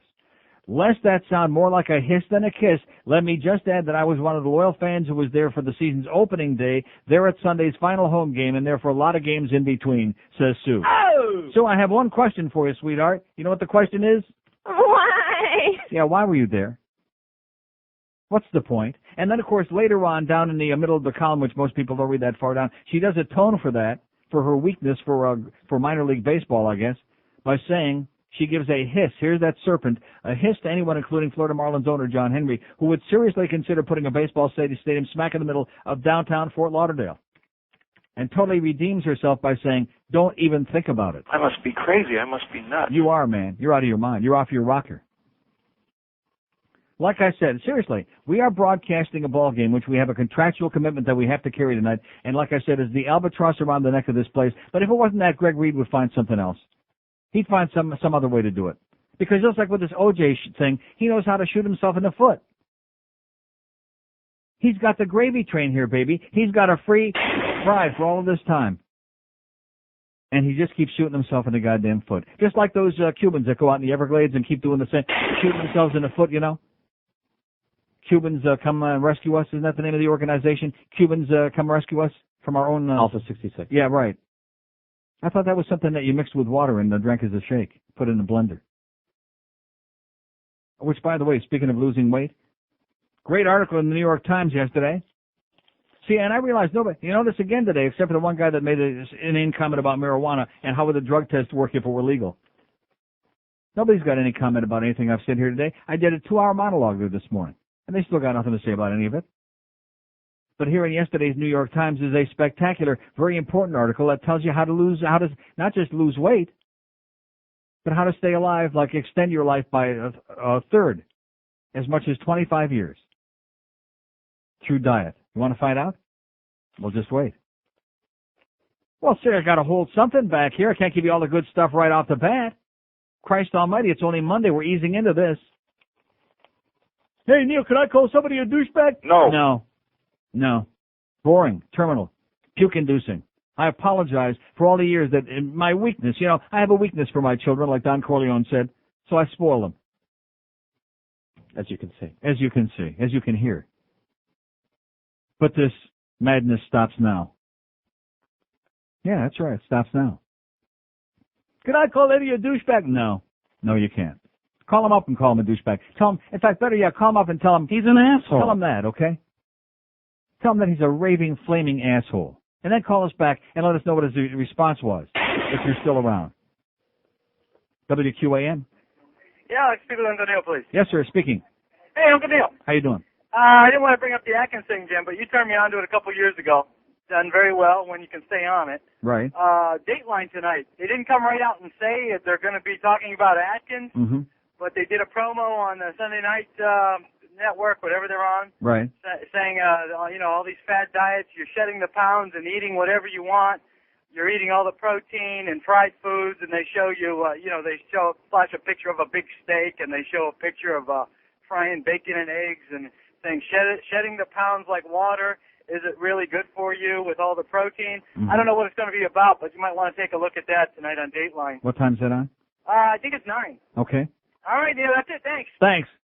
There you go. You Atkins people out there. We got 1 million Atkins people in this audience, and many, many of them are losing weight. A lot of the rest of them, like me, are just spinning their wheels because some of us just can't do it. Our lunch, by the way, from Atlantic City Subs again, but we're only eating the guts. We're not eating the bread. Are we eating the bread? No. You love bread, but not for me. I'll not eat the bread. Here's this great article in the New York Times by Nicholas Wade yesterday. Eating to reach your lifespan or to extend it. Extend it by up to 25 years. In other words, the lifespan is about 75 now. You could expand it by maybe 25 years. If you wait, I'll tell you. Well, no, I'm not going to give it to you right now, especially in the middle of our lunchtime, because then it might, you know, I might have to eat a little bit less. WQAM? Hello, Neil. Yes, sir. How are you, sir? Great. Good. Listen, Sounds like Woody to me. No, it's not Woody. Okay. Sure sounds like it. No, it's not me. Are you related to Woody? No, not at all. Good. I have an own Woody, but no, not Woody. Okay. Listen, you guys are talking about all this food and stuff. It's really making me hungry. So to all those dieters, you're douches. Anyway, where's that Atlantic Subs place you're always talking about? Hollywood. Yes, well, I'm going to be in Hollywood in the next 10 minutes. So I'd like to grab Park Road in Sheridan. Park Road in Sheridan. That's great. Yeah, so I'll just tell them you sent me there. Please. Can I just get a big all right? That was him. 5670560 pound 560 on the AT&T wireless line. We're making a segue today. We're starting a little bit of a transition with this show. Moving onward and upward, eliminating the douchebags is what we're doing. We're cutting out the douchebags from this show. Maricon. WQAM. Hi, Neil. Yes, sir. Please don't leave. Okay, Pete, I'm not going anywhere. WQAM. Hello, Neil. Yes. I got to ask you a really hard question. Uh-huh. Who's the biggest douchebag, OJ or Reverend Jesse Jackson? I saw him this morning. Did you see that crap? Maybe want to stay home. I wanted to call in sick when I saw that. He didn't come out on the news when that whole They had Colorado two incident went bombings on. up there. They had a couple of bombings up at FAMU up there in Tallahassee. Right. And so he comes up there, and let me ask you, did he have like a snake in his pants or something? What is that all about when they start shaking? And what is that called besides St. Vitus dance? Maybe he's got the Holy Ghost in him. Is that what it was? I thought maybe that them bed bugs were starting to act up again. He didn't come out on anything about the Colorado incident or anything like that because those were all white folks up there. Is that what it was? Yeah. Then I had him. I saw that piece at the end after he finished doing his shake and bake routine, and he was doing this interview, his 8 millionth interview, and talking about the anti-Semitic act there in Los Angeles, the Jews that got killed. And I thought to myself, boy, talk about the pot calling the kettle dark black. Yeah, right. Black as Those an Jews OJ. that got killed in Hymietown, he's talking about that again. Oh, he's pathetic, man. Makes me sick. One of the great exploiters in the history of mankind. Hey, another person that makes me sick is Michael Irvin, and I was wondering if you could play.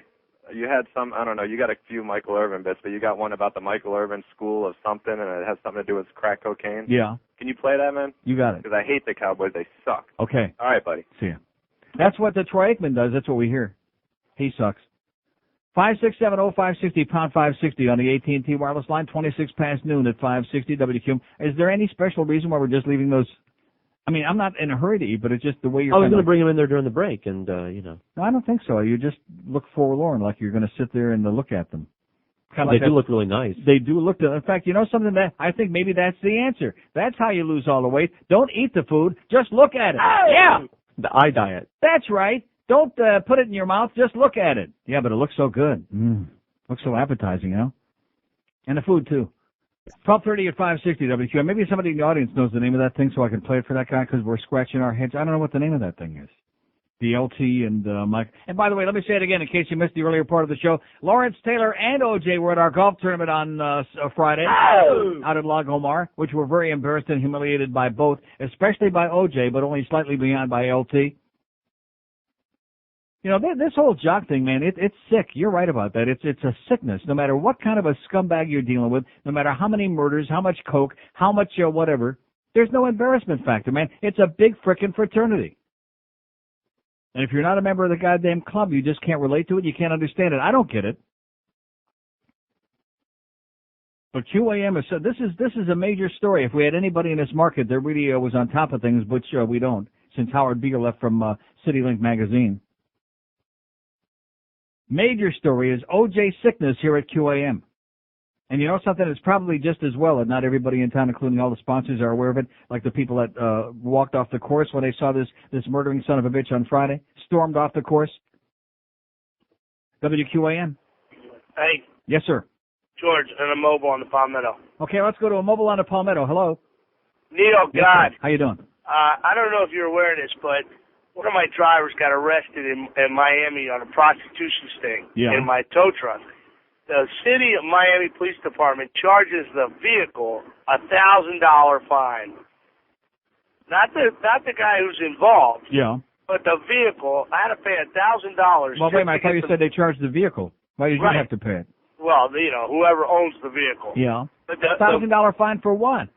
For being involved in the arrest. They had a sting going on in front of Freeman Cadillac or whatever on 20th Street. Oh, on Biscayne and 20th. That's a nice neighborhood, yeah. My driver drops the car off there, 4 o'clock in the afternoon, comes out. Yeah. He says the girl's yelling at him, so he yells at the girl, "What are you, trying to make $10?" She says, "Yes, follow me." He goes, "Whatever," and, drives away. They arrest him for mentioning money to the girl. And then he gets arrested. He gets let out on time served the next morning. Yeah. And I go to get my vehicle, and the tow yard says, "Well, it's $250 for your truck, but you got to go pay the city of Miami $1,000." I said, "For what?"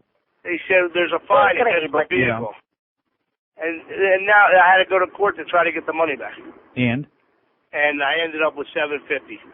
That you got back? Yeah, I got $750 to $1,000 back. That's not too bad. I said, this is like organized crime. So you imagine how much action you could have got for $250 though? Right, that's what I said. At least the criminals that put prostitutes on the street, at least they give you something for your money. In addition to which, who gives you a blowjob for $10? Right, exactly. And I told my driver, I said, "You see the girl had all her teeth in her mouth? You should have known she wasn't a prostitute." There you go.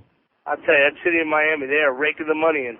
Okay, pal. Thanks for the good news. Good luck, and I called buddy of mine a douchebag. I haven't heard it forever. See, I thought we had them cured of that. Didn't we have them cured of that douchebag crap? I mean, is it just me, or do I mean, I find that especially nauseating and revolting and very detrimental to this show. Now, can I call somebody a douchebag? What is that? Can anybody identify for me what the hell that is when they start with that crap? That's a gay club, you moron. It must be code. It must be like the Masons, you know? No, seriously, all these clubs, they all have their own little secret handshakes and secret codes and all this other crap. That must be what that is. Because I can't think that like any like real honest-to-God people would do that. WQAM. Neil. Yes, sir. Hey, I was just cruising around listening to the show and wanted to see if you might be able to help me out on something. I know you have traveled extensively. Oh, and that's another one. But I'll get to that, yes. And my kid, as a reward for being a great kid and getting good grades and everything, he wants to go to Rome and or Athens. Yeah, Rome. Rome is the place Forget to about go rather Athens. than Athens. It's filthy in Athens. The pollution is so bad you can't breathe the air. It's a disgusting, schmutzy place. You don't want to go there. Go to Rome. Really? Trust me. Okay. Take it from me, pal. Hey, Neil, that's why I called, because I know you cut through all the crap and Get right been to the there, end of the matter. and you're not trying to sell me anything. Right. You know, that's the thing. These travel agents, all they're trying to do is sell you something. Tell the Athens people get lost. Really? I'm telling you. Okay. What's the best way to go there? Is there a particular Probably airline would or be good. was there a particular airline you would recommend over another? Alitalia. Alitalia? Okay. Have a great time, man. You will. Thanks, Neil. I Okay. appreciate it very much. Okay, see you. See, now there's a guy, at least he didn't do what some of these people, but he reminded me, see, now it's all coming back. I just did like a little mini spaz out on that thing with the callers. I should have made notes. I could have probably done 16 shows on that. Yeah, I'm going to Vegas. Can you recommend a restaurant? Is there a good McDonald's out there? I'm going to Cleveland. Is there a place I can get some goddamn White Hots? This is the input you get here in South Florida. I mean, if we were on in 600-700 stations, if we were on in 15,000 different markets, can you only begin to imagine the difference that it would be? I could whip through 6, 7, 18,000 calls a day, no problem at all, to get to calls like we had with that guy with the running naked on the beach with his fraternity brothers, with his bros. I mean, you'd be amazed how many, but you got to go through a whole lot of people. We just don't have a whole lot of people down here. Just look like I've told you before, when you're out there on the road, like right now, if you're in your car, just look around. Scary. Isn't it scary? Terrifying. WQAM. Yeah, Neil. Yes, sir. Hey, how you doing today? Great. Great. All right. Hey, I want to tell you something that you'll get a kick out of anyway. All right. You gotta go rent this movie called Waterboy, right? And I don't know if you've seen it, but it's got a part with Lord Taylor in it, and he's in the front of this whole like group of kids, like 12 years old or so, and he's sitting there telling them, how to play football and whatnot. And at the end, he gives a big old smile and he says, "Oh, and remember, just say no to drugs." I about fell out of my chair. No, it's so funny. I'm telling you, if you go watch that movie, it's worth that one scene. You got to go rent it. What's the name of the movie? Waterboy. It's that Adam Sandler. Oh, God. Oh, God. I about fell out of my chair in the movie theater. I was laughing. I don't think anybody in the theater even picked up on it because not one person laughed. It was just right after he got busted that last time. The last time, yeah, the 18th time, right. Oh, my goodness. And don't forget, just say to OJ, too, I got it. Well, and OJ's, he's got his own problems. But I figure maybe if Pete Rose, goes out and does some drugs, then maybe they'll let him back into Be the right Hall of in Fame. a heartbeat, especially if he shares. Okay. Hey, Neil, in closing, were you fudge packing?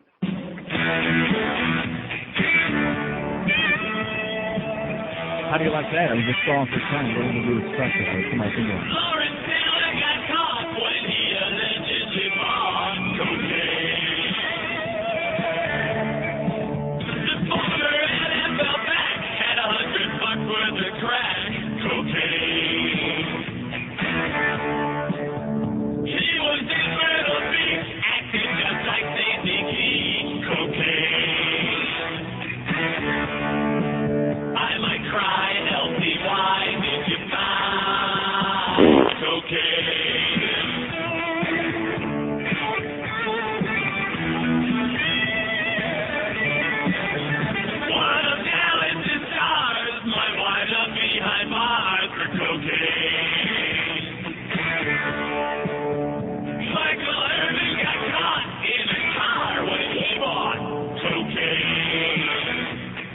All right. They play football on road, now they're all doing drugs, cocaine. 21 before 1 at 560 WQAM. You know, with all the fascination we got with the convicted criminal, with these ex-jocks and all this around here, you have to wonder if there's anybody out here, maybe we've got some crackheads in this joint, some powder people. You know what I'm talking about?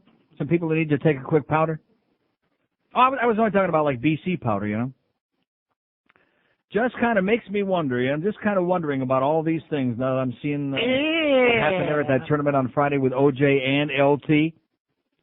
So I guess if you're like an ex-jock and your name was like only, if you're known by only your initials, then you could show up, right? Yeah. Kim Bocamper talks sports. Weekends right here on Sports Radio 560 QAM. A dingo ate my baby. New from McFarlane Toys, it's the Austin Powers Talking Doll. You'll hear Austin say all of his famous lines from the movie. Kind of. Here's company president Bernie McFarland. We believe the filth and disgusting language from this movie is corrupting the young luck of the country. We have therefore eliminated all the bad words, but not even the biggest fan will be able to tell. Here, listen. I think you're fantastic. Baby, you're very nice. You're svelte. For blunged. Baby, yeah. Yeah, Kindler. The new Austin Powers doll. Do I make you hungry? Baby, do I? Available now at the St. Aloysius Parish Hall and all Spencer gifts. Oi! Talk 43 at 560 WQAM. By the way, that new movie, what the hell's the name of it that I was telling you about? The hockey movie with naked young teenagers, including hockey players. It's called Mystery Alaska. That's from the same people that did Austin Powers, to give you an idea where it's coming from. Naked young hockey players, by the way. 5670560, pound 560 on the AT&T wireless line. Mike Berardino, by the way, in the Sun Sentinel. You're a real asshole. Yeah, John Bowles says the Marlins have matured this season. Why is it that we got so many people, including Sue Reisinger, including this guy, Mike Berardino, most of the people, that's why I guess Dan LeBastard has to get the award for at least column of the day today. Nice going, Dan. It's about time, you crazy spick. Always have to suck up. Oh, look at how much they've improved and they're competitive. It's a piece of crap, okay, baby? Nobody cares. They stuck it to everybody. They wounded them through the heart. Even those people who did care, they've like peed on their parade. And these shills in this town just keep trying to peddle something, and you can all see where they're coming from. It's all part of the same crap. Just build us a stadium, baby, and everything will be okay. We'll spend lots of money then. It'll be really great. You know what the answer is? No. It was no last week, it's no this week, and it'll be no next week. WQAM. Yeah, it's on Henry. That's how back. Okay, great. Excellent. Cox ahoy, pal. 5670560, pound 560 on the AT&T wireless line. We've cut the burden on the audience down about 70% here today already, and they still can't handle it. Have you noticed that? Look at that. They still can't hack it. WQAM. Hello? Yes. I'd like to talk to Neil, please. With this voice? What's wrong with my voice? What's wrong with your voice? Is this your real voice? This is my real voice. Oh, this is what's her name? No. Let me tell you what I'm calling Is this you a about. lady? Is this a man? Is this what is this? This is a lady with a bad cold. Oh, okay, sorry. Okay? I'm very sorry.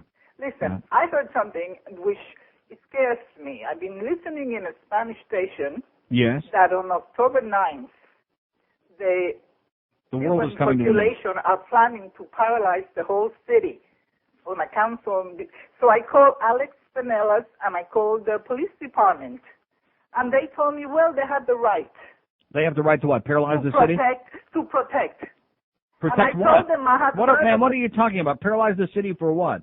Because some dumb group is coming to play music over here. Oh, because the Los Van thing. They're at that. They're on right. that again? And I said to them, this is, my daughter-in-law got stuck on the bridge coming home, and she was petrified because she says everybody around her were angry, and she thought the guns were going to come out. Mm-hmm. Now you hear this radio station, a guy saying, and the owner of the station, Mr. Jorge Rodriguez, said he's going to run promos so people, will gather together, at least 250,000 people. Mm.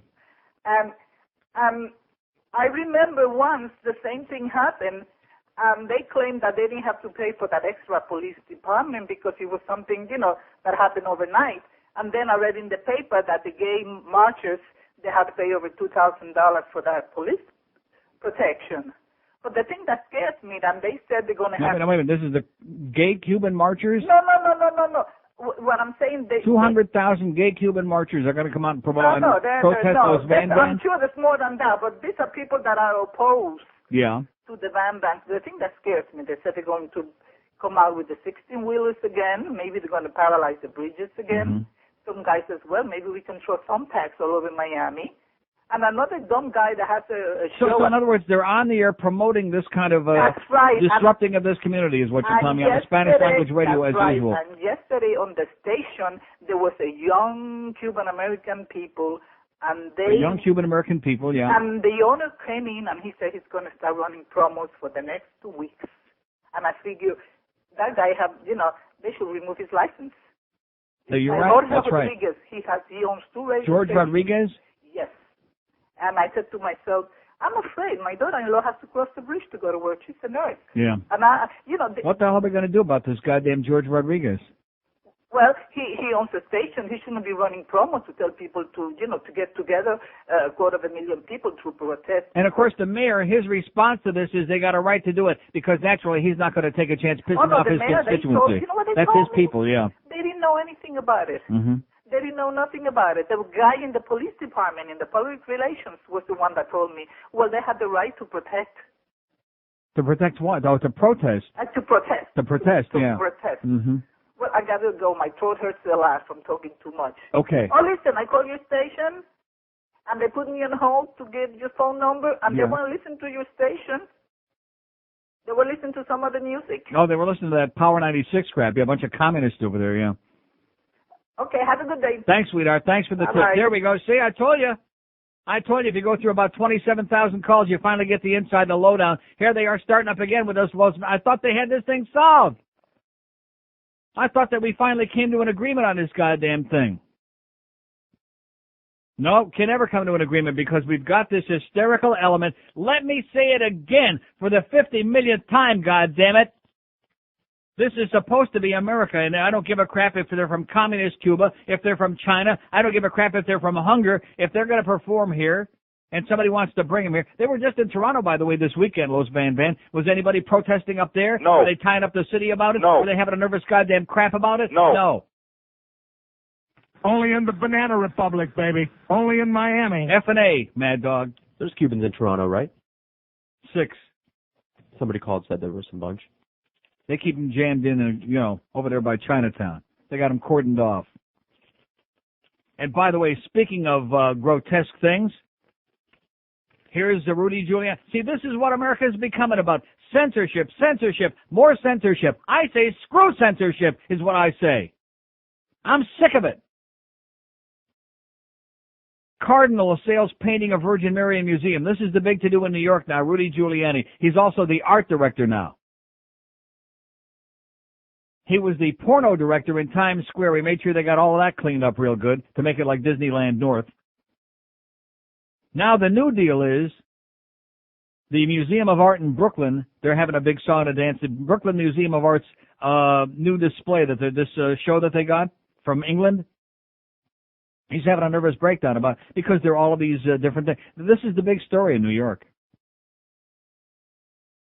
One of the displays, by the way, one of the pieces of art, I say that in quotes, but nevertheless, art can be whatever you want it to be. Freedom of expression. Depicts the Virgin Mary covered with elephant dung. I saw it, by the way. It was lovely. She never looked better. Well, I mean, not covered with it. She got a little here, a little bit there, a little on her rectum, which is, I guess, where you'd expect to find tongue. Cardinal John O'Connor asked Roman Catholics on Sunday to join him in condemning a painting of the Virgin Mary embellished with a clump of elephant dung, while civil rights activists defended the Brooklyn Museum of Art's right to show the piece. Mayor Rudy Giuliani, who never met a fascist he didn't like. Meanwhile, in fact, that's what we ought to have for mayor down here. He fit in perfect. Yeah, get a greaseball who, he fit right in there with those crazy old spics. Mayor Rudy Giuliani, meanwhile, reiterated his pledge to cut all $7 million of city funding to the museum, 1/3 of its budget, unless the painting is pulled from an exhibit scheduled to open this Friday. However, New York Civil Liberties Union Director Norman Siegel said the mayor's threat to cut the funding violates the First Amendment. His assertion that New York City can withdraw all funds for the museum based on a single exhibition that he finds offensive illustrates a serious misunderstanding of the Constitution, just like we have here in Miami with all these goddamn right-wing old Cubans who don't believe in freedom of expression, who think that they can run this goddamn town and keep, like I told you before, the whole Dade County is being held hostage. Has been for years. Siegel, who discussed the controversy Sunday as a speaker at St. Mary's Episcopal Church in Harlem, later said by telephone that government funding may not legally be withdrawn because public officials dislike particular works. You don't have an obligation to provide funding to the arts, but once you do, you can't defund a museum solely because public officials are displeased with the expression of the art, he said. The Brooklyn Museum's director, Arnold Lehman, has not publicly said what he'll do, but he has a reputation for standing firm on matters of artistic expression. Giuliani, meanwhile, defended his funding threat at a news conference at New Riverfront Park in the West Village. There's nothing in the First Amendment that supports horrible and disgusting projects, Giuliani said. If you're going to use taxpayers' dollars, you have to be sensitive to the feelings of the public. One passerby heckled him as Adolf Giuliani. Another shouted, "Get your hands off our museums." The painting, the holy, and by the way, there's a whole bunch of these other displays I was telling you about, pigs' heads in formaldehyde, etc. That's the way it is. They showed it in Britain. They had a bunch of protests there. It was the most successful art exhibit they've had there in 50 years. You know those Brits. The painting, the Holy Virgin Mary, depicts Mary with dark skin, African features, and flowing robes. Well, she was Jewish. She wasn't no sand flea. It features, George likes to refer to Jews as sand niggers. It features a shellac clump of elephant dung and 2 frozen cutouts of buttocks from pornographic magazines. The artist, Chris O'Feely, 30, a black Catholic who was born in England and lives there, said he used the pornographic images because classical images of Mary are often sexually charged, whatever that means. So here's this goofball. This is his thing. It was like Andy Warhol with a soup can, with a Campbell soup can. That was his idea of art, okay? People want to pay for that. People want to go to see it. It's their business, okay? That's what freedom of expression is all about. Not what the mayor thinks is tasteful or inoffensive. Not what the old Cubans here in town think is appropriate for some performer to be here because they're Cubans or not, as the case may be. When does the embarrassment stop in this goddamn town? When the hell does some leadership come forward and say, hey, all you old Cubans, if you want to get back on a banana boat, that's fine. Come and we'll bring you a medianoche, and we'll see you at 8 o'clock tonight down at Mickey's ships down there, okay, at the cruise ships. Otherwise, dummy up already and get with the program. Or we'll send you back where you came from. We'll take away your visa and your goddamn American Express card, you crazy old farts. But you're not going to get that here. That's why the goddamn Pan Am games are gone forever here. That's why this town is the laughing stock of the goddamn world. Because there are no freedoms in South Florida. The old Cubans are making sure of that in Dade County, and Ken Jenny is making sure of that in Broward County. So guess what, Adolf? Come on down, baby. You'll have a great time.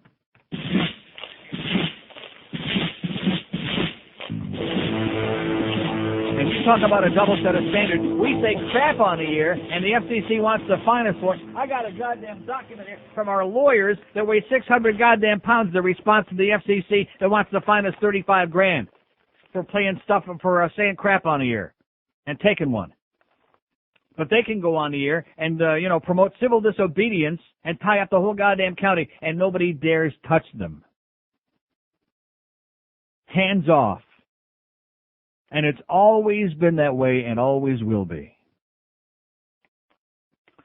5670560, pound 560 on the AT&T line. It's 1256 at QAM. WQAM, Fort Lauderdale.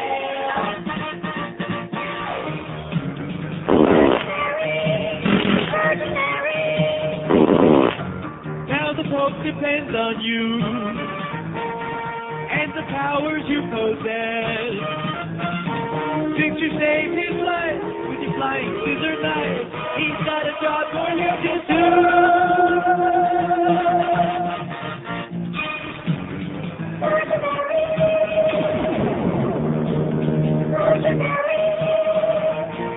You have a friend the way you flop your shoes. With the big B on your chest and bulletproof skin tight dress, pretending goes to auto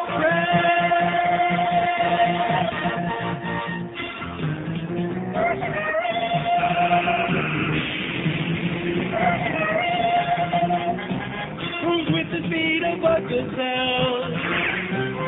Sends the bad guy straight to hell. When a building starts to blow, with your limits then we know you're crushing crime with one mighty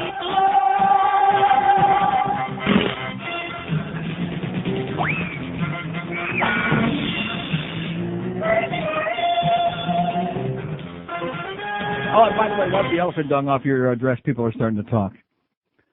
It's a minute after 1 at 560 WQAM, 567-0560, pound 560 on the AT&T wireless line. Yeah, you got to understand that sex is evil, so if God was going to come to earth, he'd have to be, if God's son was going to be here, have to be the son of a virgin.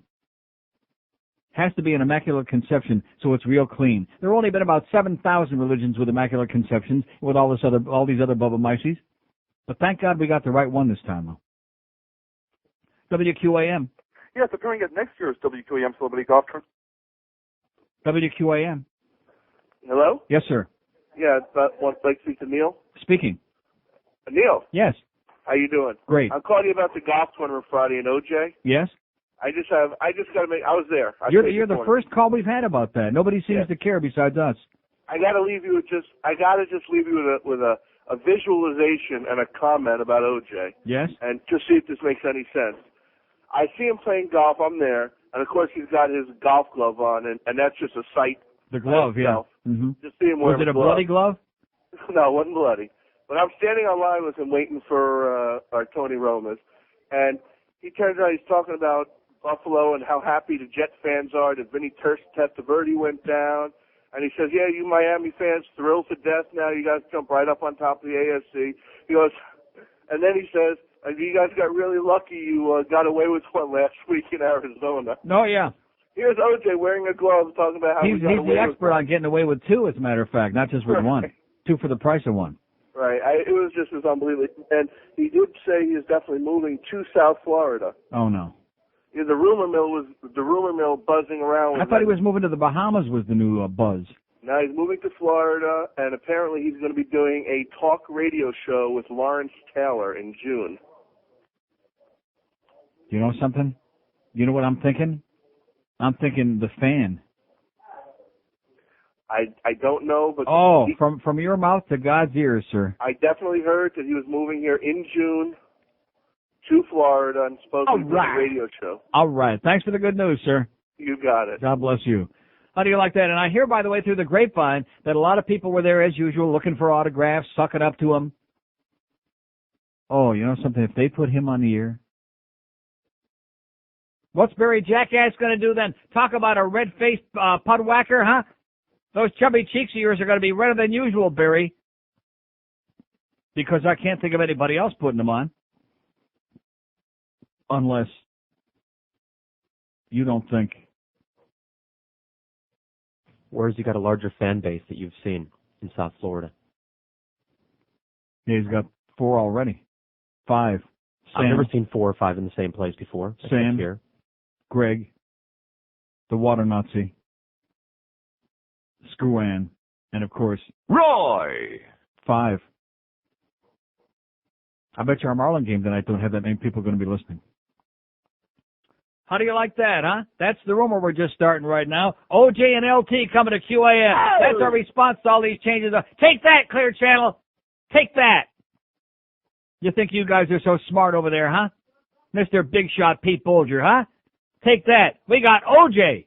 Who the hell needs all those other goyim? WQAM. WQAM.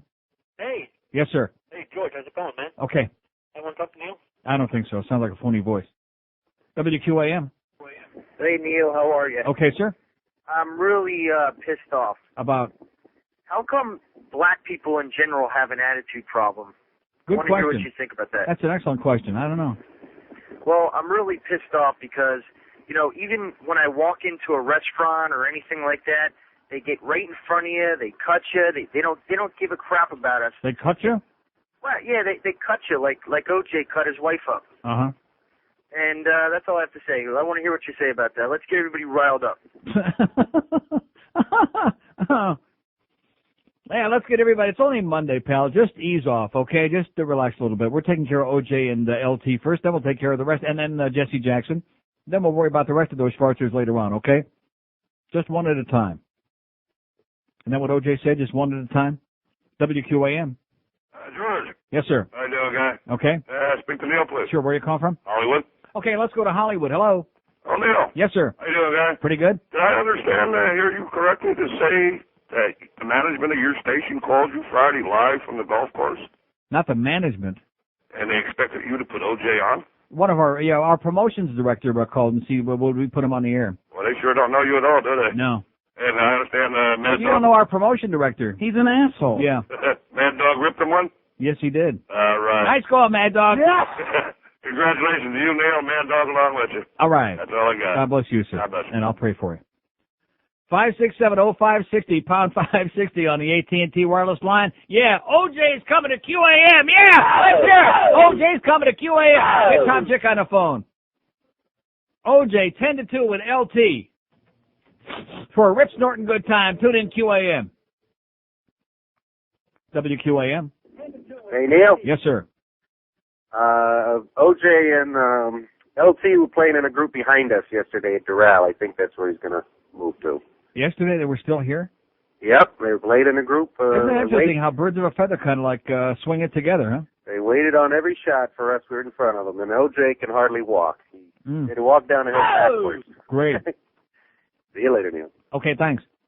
That was it. That's all. That's his opinion. He can barely walk, though. How do you like that? Well, you know those golf nerds. What do you expect? Some kind of intelligent commentary from golf nerds? No. Boy, this is good. Mm-mm.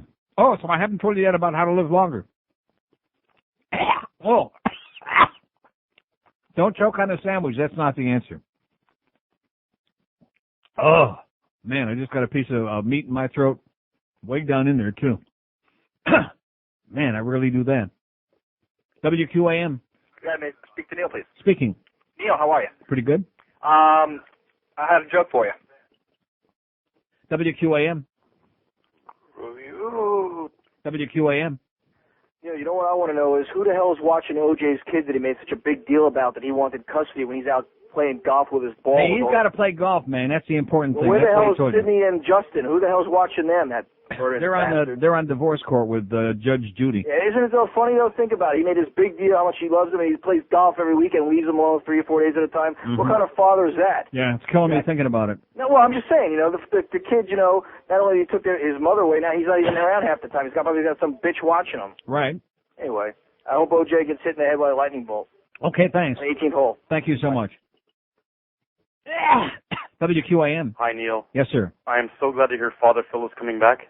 Yeah. Well, listen, I'm a loyal listener to you. I've loved you. You're the only gay man I love, and I will not let it interfere with your show. There you go. And can I call somebody a douchebag? No. 567-0560. We're all done with the douchebags, okay? That's a chapter, the sorry chapter in my life that is closed, okay? It is closed. It is history. It is adios. Let's hear it. Bye-bye. No more douchebags. Kind of juvenile, if you ask me. 9 minutes after 1 at 560. I mean, guys being juvenile, come on, that's ridiculous. Yeah, no more of that. 109 at QAM. We got Hank Goldberg. Oh, by the way, what did I do with that memo about where Hank's going to be going out again? I thought we were cutting down on those. Yeah, that's what I keep hearing. We're cutting back on those outside deals because we have so many technical problems and it's embarrassing and, you know, it's enough to get me all choked up and teary-eyed.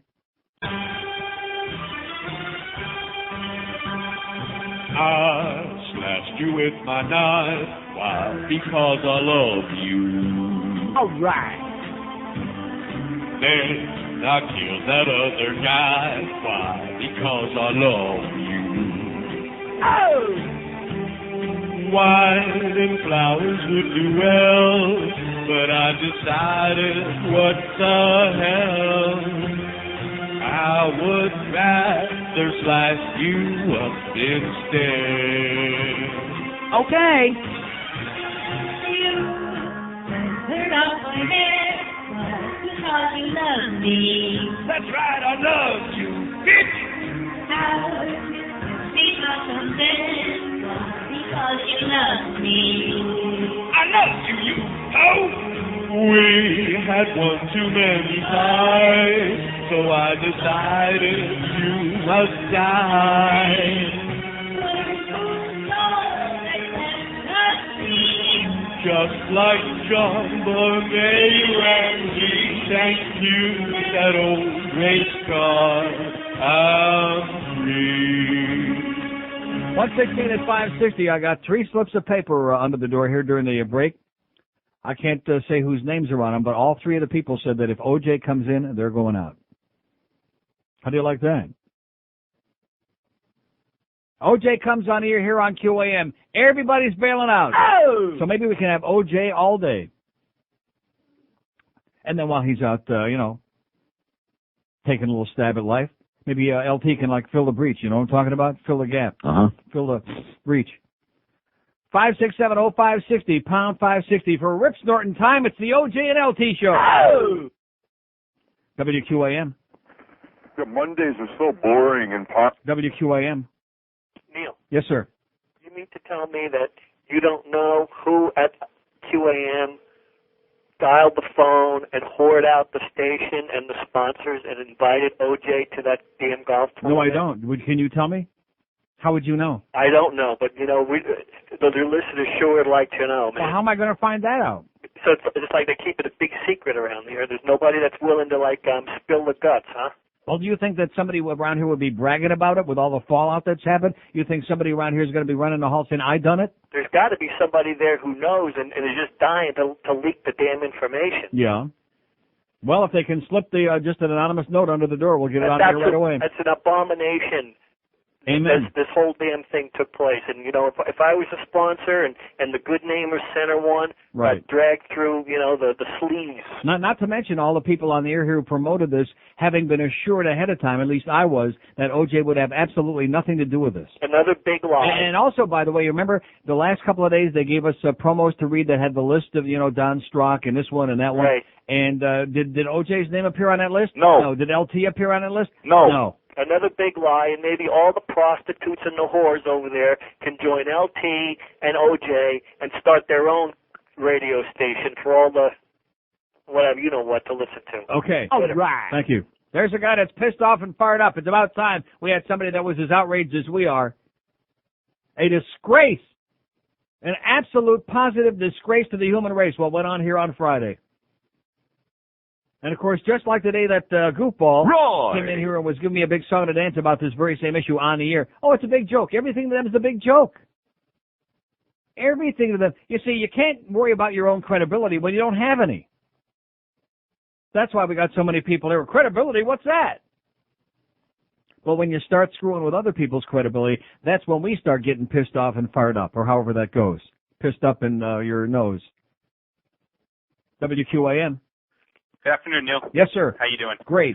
This morning, I wanted to let you know I was watching the Today Show, and they had a Catholic representative and someone from the ACLU talking about this Brooklyn Virgin Mary excrement business, yes. That's right. Elephant And tongue? The ACLU guy pretty much wiped his ass with the Catholic guy, but what the argument the other guy kept making was that if we can't use government funds to promote any particular religion, how can we be using government funds to Catholic bash, as he kept saying? So that was his whole argument. But That's a bunch of bull crap. I thought he was full of crap, but Mhm. and Katie Couric surely didn't have the balls to stand up to him on it either. So the other thing I want to let you know Well, is you understand it's network TV. It's yeah. right next to God. You got to understand that. on Friday's show when Mandish was out at the golf tournament, there was a great moment that I thought you should card up. He's interviewing Don Strock, I think it's in the first hour of the show, and Right. someone comes over and he's messing with him, and Mandish rips him an ass and tells him to screw up because he's trying to do a goddamn radio show. I heard that, yeah. Okay, so if you guys could pull that up, that'd be great. Take it easy, Neil. Have a good day. Thanks. I'm pulling it up right now, okay? It just flopped back down. It's middle of lunch hour. 5670560, pound 560 on the AT&T wireless line. How many people in this audience think that Greg Reed knew ahead of time, that he was aware of all this? In fact, maybe even had a hand in arranging all these activities. We're just thinking out loud because we're hearing a lot of very sad stories here inside the building. And this is what happens when you consort with the wrong people. When I got home, I was madder than hell. I called up Greg Reed from home about this OJ business. recounted the story just like I told it this morning, and reminded him that I had been promised, I had been assured on my behalf and on behalf of Center One and everybody involved in this thing that OJ would not be invited, would not participate. And his response wasn't, oh my God, you mean to say that he actually showed up out there? It was nothing like that. It was like, oh, well, who told you that? Who promised you that? And then after my conversation finished, come to find out, he came down here to George, who was a witness to these meetings that we had with Lou Ann Winnick and Tracy Long Gone Caracedo about this golf tournament, and asked him the same thing. Who promised you that OJ wouldn't be there? As if it's difficult to understand why we wouldn't want to be associated with something that he was going to be involved in. And also that obnoxious day when Roy came down here in the middle of my show while I was on the air, and then started muttering after chewing me out, why weren't we promoting this golf tournament, which our promotions guy provided us with no information to promote it with, and then started muttering about, well, how come you don't want OJ? He was found innocent. I mean, this guy, these people, they live, they breathe, they sleep, they drink OJ, OJ, OJ. I mean, I know Anita said OJ was good for you, but too much OJ will kill anything, you know, that moves with a machete. It's a disease, baby. It's an illness here in this building. It has to be carved out. Oops, sorry. Not a good expression. It has to be sliced out. WQAM. Hello, Neil. Yes, sir. Hey, how you doing, sir? Okay. I'm going to try my best to take off work and go see this show. And I suggest everybody go see the Van Van show. Yeah. Because we got to take this county back from the Cuban dictators, and we need to do this all together. Okay. This is crap. Right. See you, Neil. Okay, well, you have a good time. Okay, I'll be in Broward that night myself. I'm not sure when it is, but I'll be in Broward. I just figured it out. I think I'm out of town that weekend. WQAM. Is this Neil? Yes, sir. Hi, Neil. One question. Does Roy Foster have anything to do with this? Roy! Does he what? Does Foster have anything to do with this? Foster Hewitt? No, Roy Foster. Does he have anything to do with what? With OJ coming here. I would say that if I were to start building a list of suspects, that Roy's name, name would be very close to the top of the list. Jeez. He would be in my top 2 candidates of suspects. Oh, man, I've lost all respect for that gentleman. Yeah. He used to be a good Dolphin, but he's... Well, why do you say gentleman? He and OJ, I mean, in other words, if association with OJ is what your criterion is going to be for judging him, then forget it, because the two of them are tight. Tight. Oh, wow. This is the man that was trying to get OJ on the air on this radio station. Unbelievable. What is he doing? What is he thinking? I think you're really pushing now when you use the word thinking. Yes. Have a All great right, day, sir. don't squeeze the juice. Okay. Was he using Roy and thinking in the same sentence? Is that what he was saying? Uh-huh.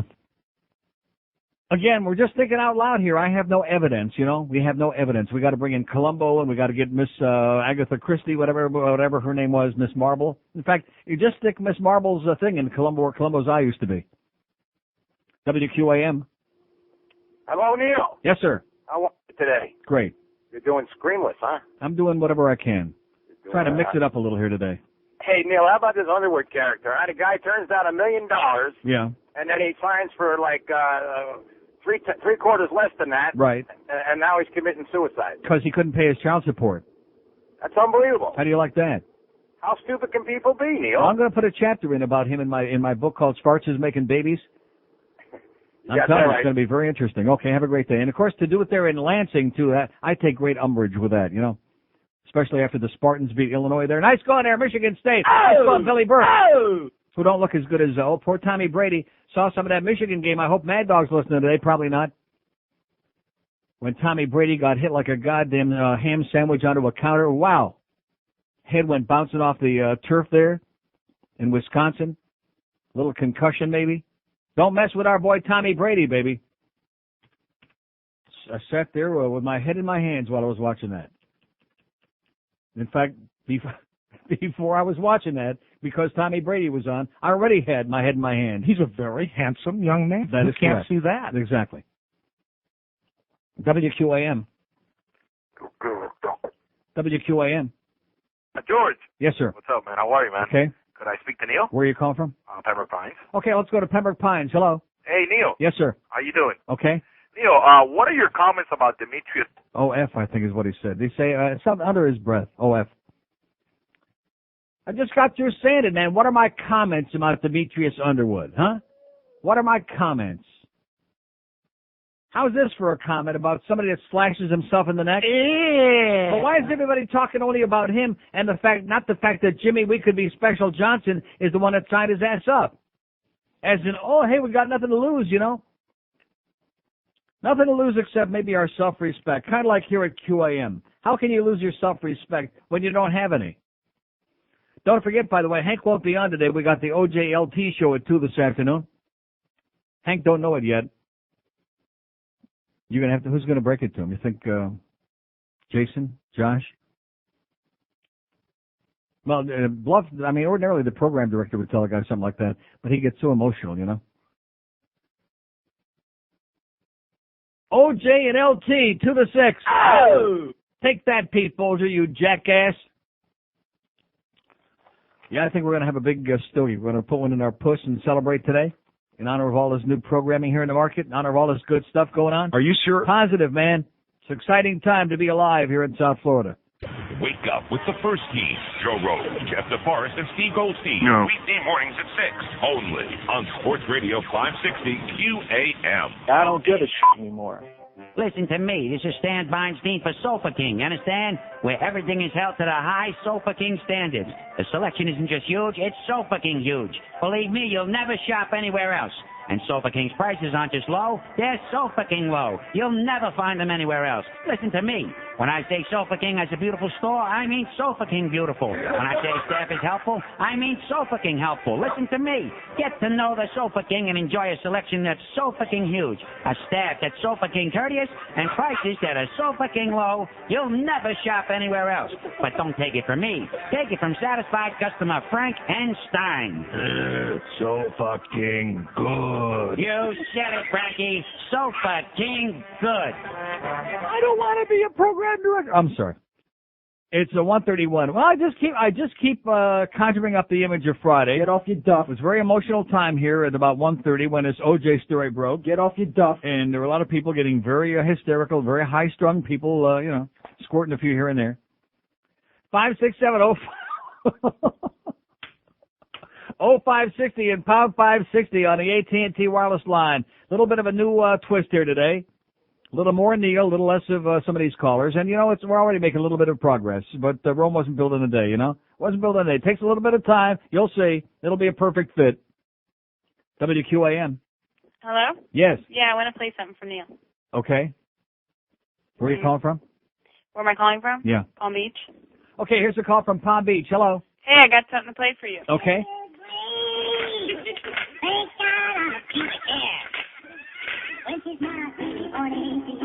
We got that. Thank God I'm a pubic hair. Oh, okay, thanks, sweetheart. We got it from better quality, but thanks for the effort. It was all right. It was okay on a scale of 0. It was like a minus. Oh! There was no letter to my But peanut. her intentions were good. She had it all queued up there, and you peed on her parade. God damn it. We're going to find out. We're going to get to the bottom of this whole thing. In fact, I wouldn't be surprised with all the connections we got with the limo drivers out there. That's the way to go about this. We'll find out from the limo driver who paid for OJ and LT to go to that goddamn La Gomorrah on Friday. That would be a good way to approach this thing, huh? Would that be the ultimate embarrassment? We got people around here waiting to get their bonuses, people who wait and wait and wait months to get paid. Wouldn't that be something if a place that's always crying poor mouth, a place that makes the employees buy their own station trinkets, T-shirts, and crap? I can't believe in a million years. It's only $50. Sure I can. WQAM. Neil? Yes, sir. Hey, how you doing? Okay. If OJ moves here, which is inevitable, I think people ought to do what my family did. We're all moving out. That's right. We're all going to leave it to him. Well, better than that. When we went to L.A. a few years ago, I found his house in Rockingham. As my wife and daughter hid in the car, I turned up the cassette player full blast. I played one of your old tapes with the wife, and I was outside there, and I made quite a commotion there. Great. And I'm only sorry somebody didn't bring a boombox to the golf course. That's what people need to do. I hope this guy was wrong, because I read over the weekend in one of the tabloids, which I always read on a plane to kill a lot of good time, I was reading that it looks like he's moving to the Bahamas or somewhere now. Which, believe me, if there was ever a match made in heaven, Yeah, man. that's it. Yeah, he's as hospitable as they are. Yeah. You once mentioned, you were mentioning classic calls you had over the years. I have it on tape still. Do you remember the guy who once called you? It had to do with the big important story of the day was the stamp, whether it should be the young or the old fat Elvis. And this guy was dead serious. Oh, to call yeah. you. The anesthesia stamp. Yeah, we have that. Oh, that's a classic. Yeah. All right, last but not least. Yes, sir. As my daughter got shined. I called you a few months ago how you were talking about the radio stations here buying the audience. Right. My daughter entered this contest with Y100, and at the end, after she had won and did jump through all their hoops, they found out, oh, you're not 21? You can't have the prize. We'll send you Well, who movie the hell on tickets. Y100 is 21 anyway? They got nobody listening over the age of 19. Well, they shined her basically because they didn't tell her originally when the contest ran that you had to be over 21 to win these free tickets. Phony contest at Y100 again. They once got in big trouble over that years ago. Well, it's 3 months since I last called you, and I think I'll tell you now, she's still waiting for the stinking frickin' movie tickets. How do you like that? Have a good day. Thanks. It's a killer, you know. Here's a mobile in Boca. Hello. Yeah, hi, how you doing? I'm doing okay. Well, I wanted to talk to you a little bit about this fraternity business that you mentioned, and I just wanted to ask, did you have any best friends, and how long have you had those best friends for? Well, what does that mean? Well, it means... What does that have to do with this?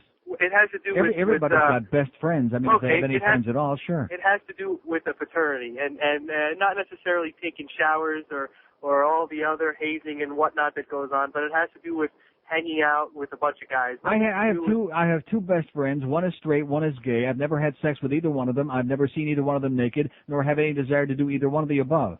Okay, in a fraternity... Don't take showers with them. Don't snap towels at them. All right, in a fraternity house, we don't socialize by taking showers together. If a guy takes a shower and the other guy's got to go to class, he goes in the shower as well. It's not a question of socializing in the shower. No, I'm not talking about socializing in the shower in fraternities. We're talking about hazing and initiations in fraternities and group sex.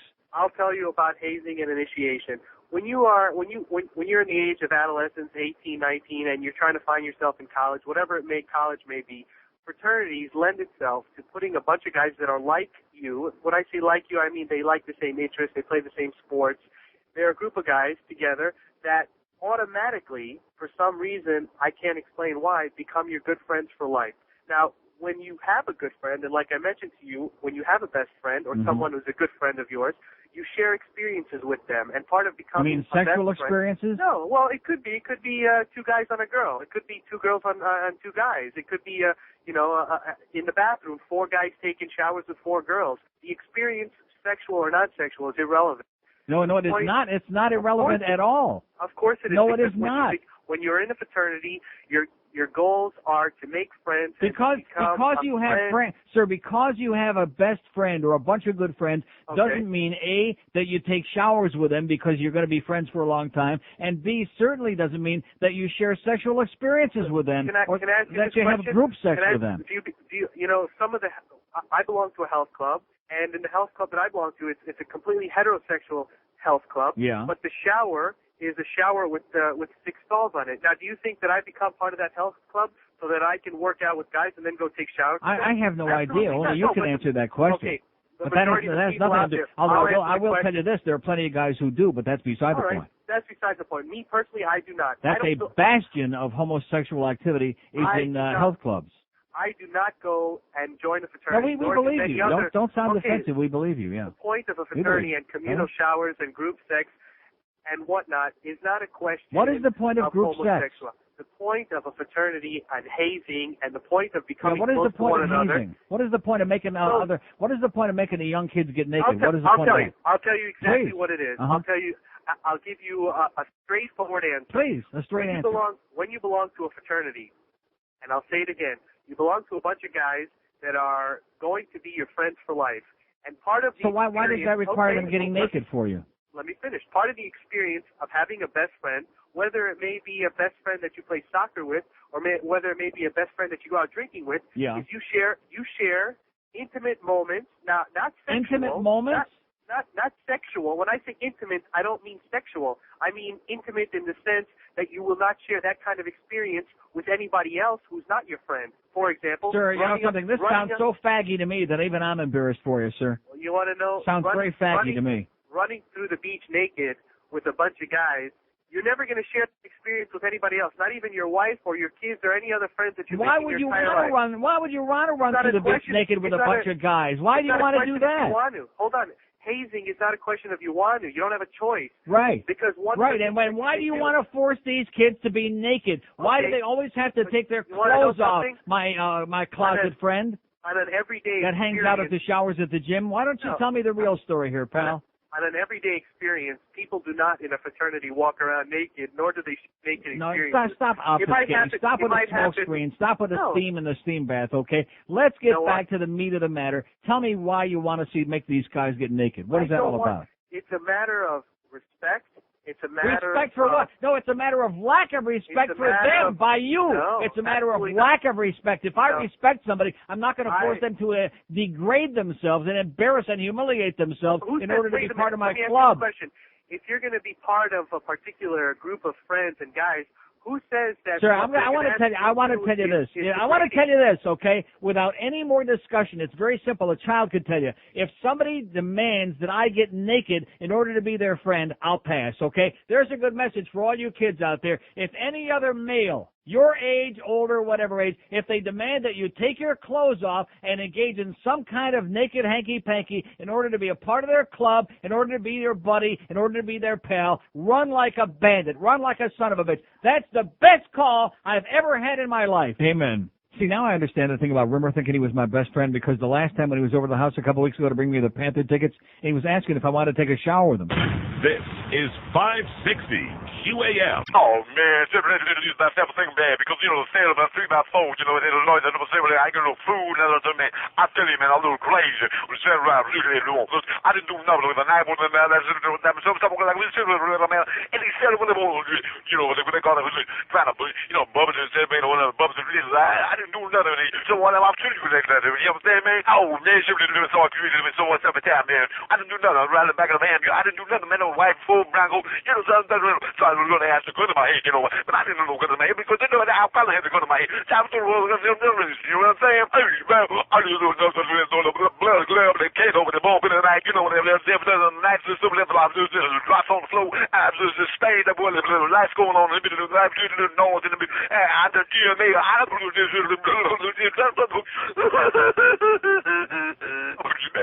I just said that he does I just do nothing, man. You know what he was so talking about.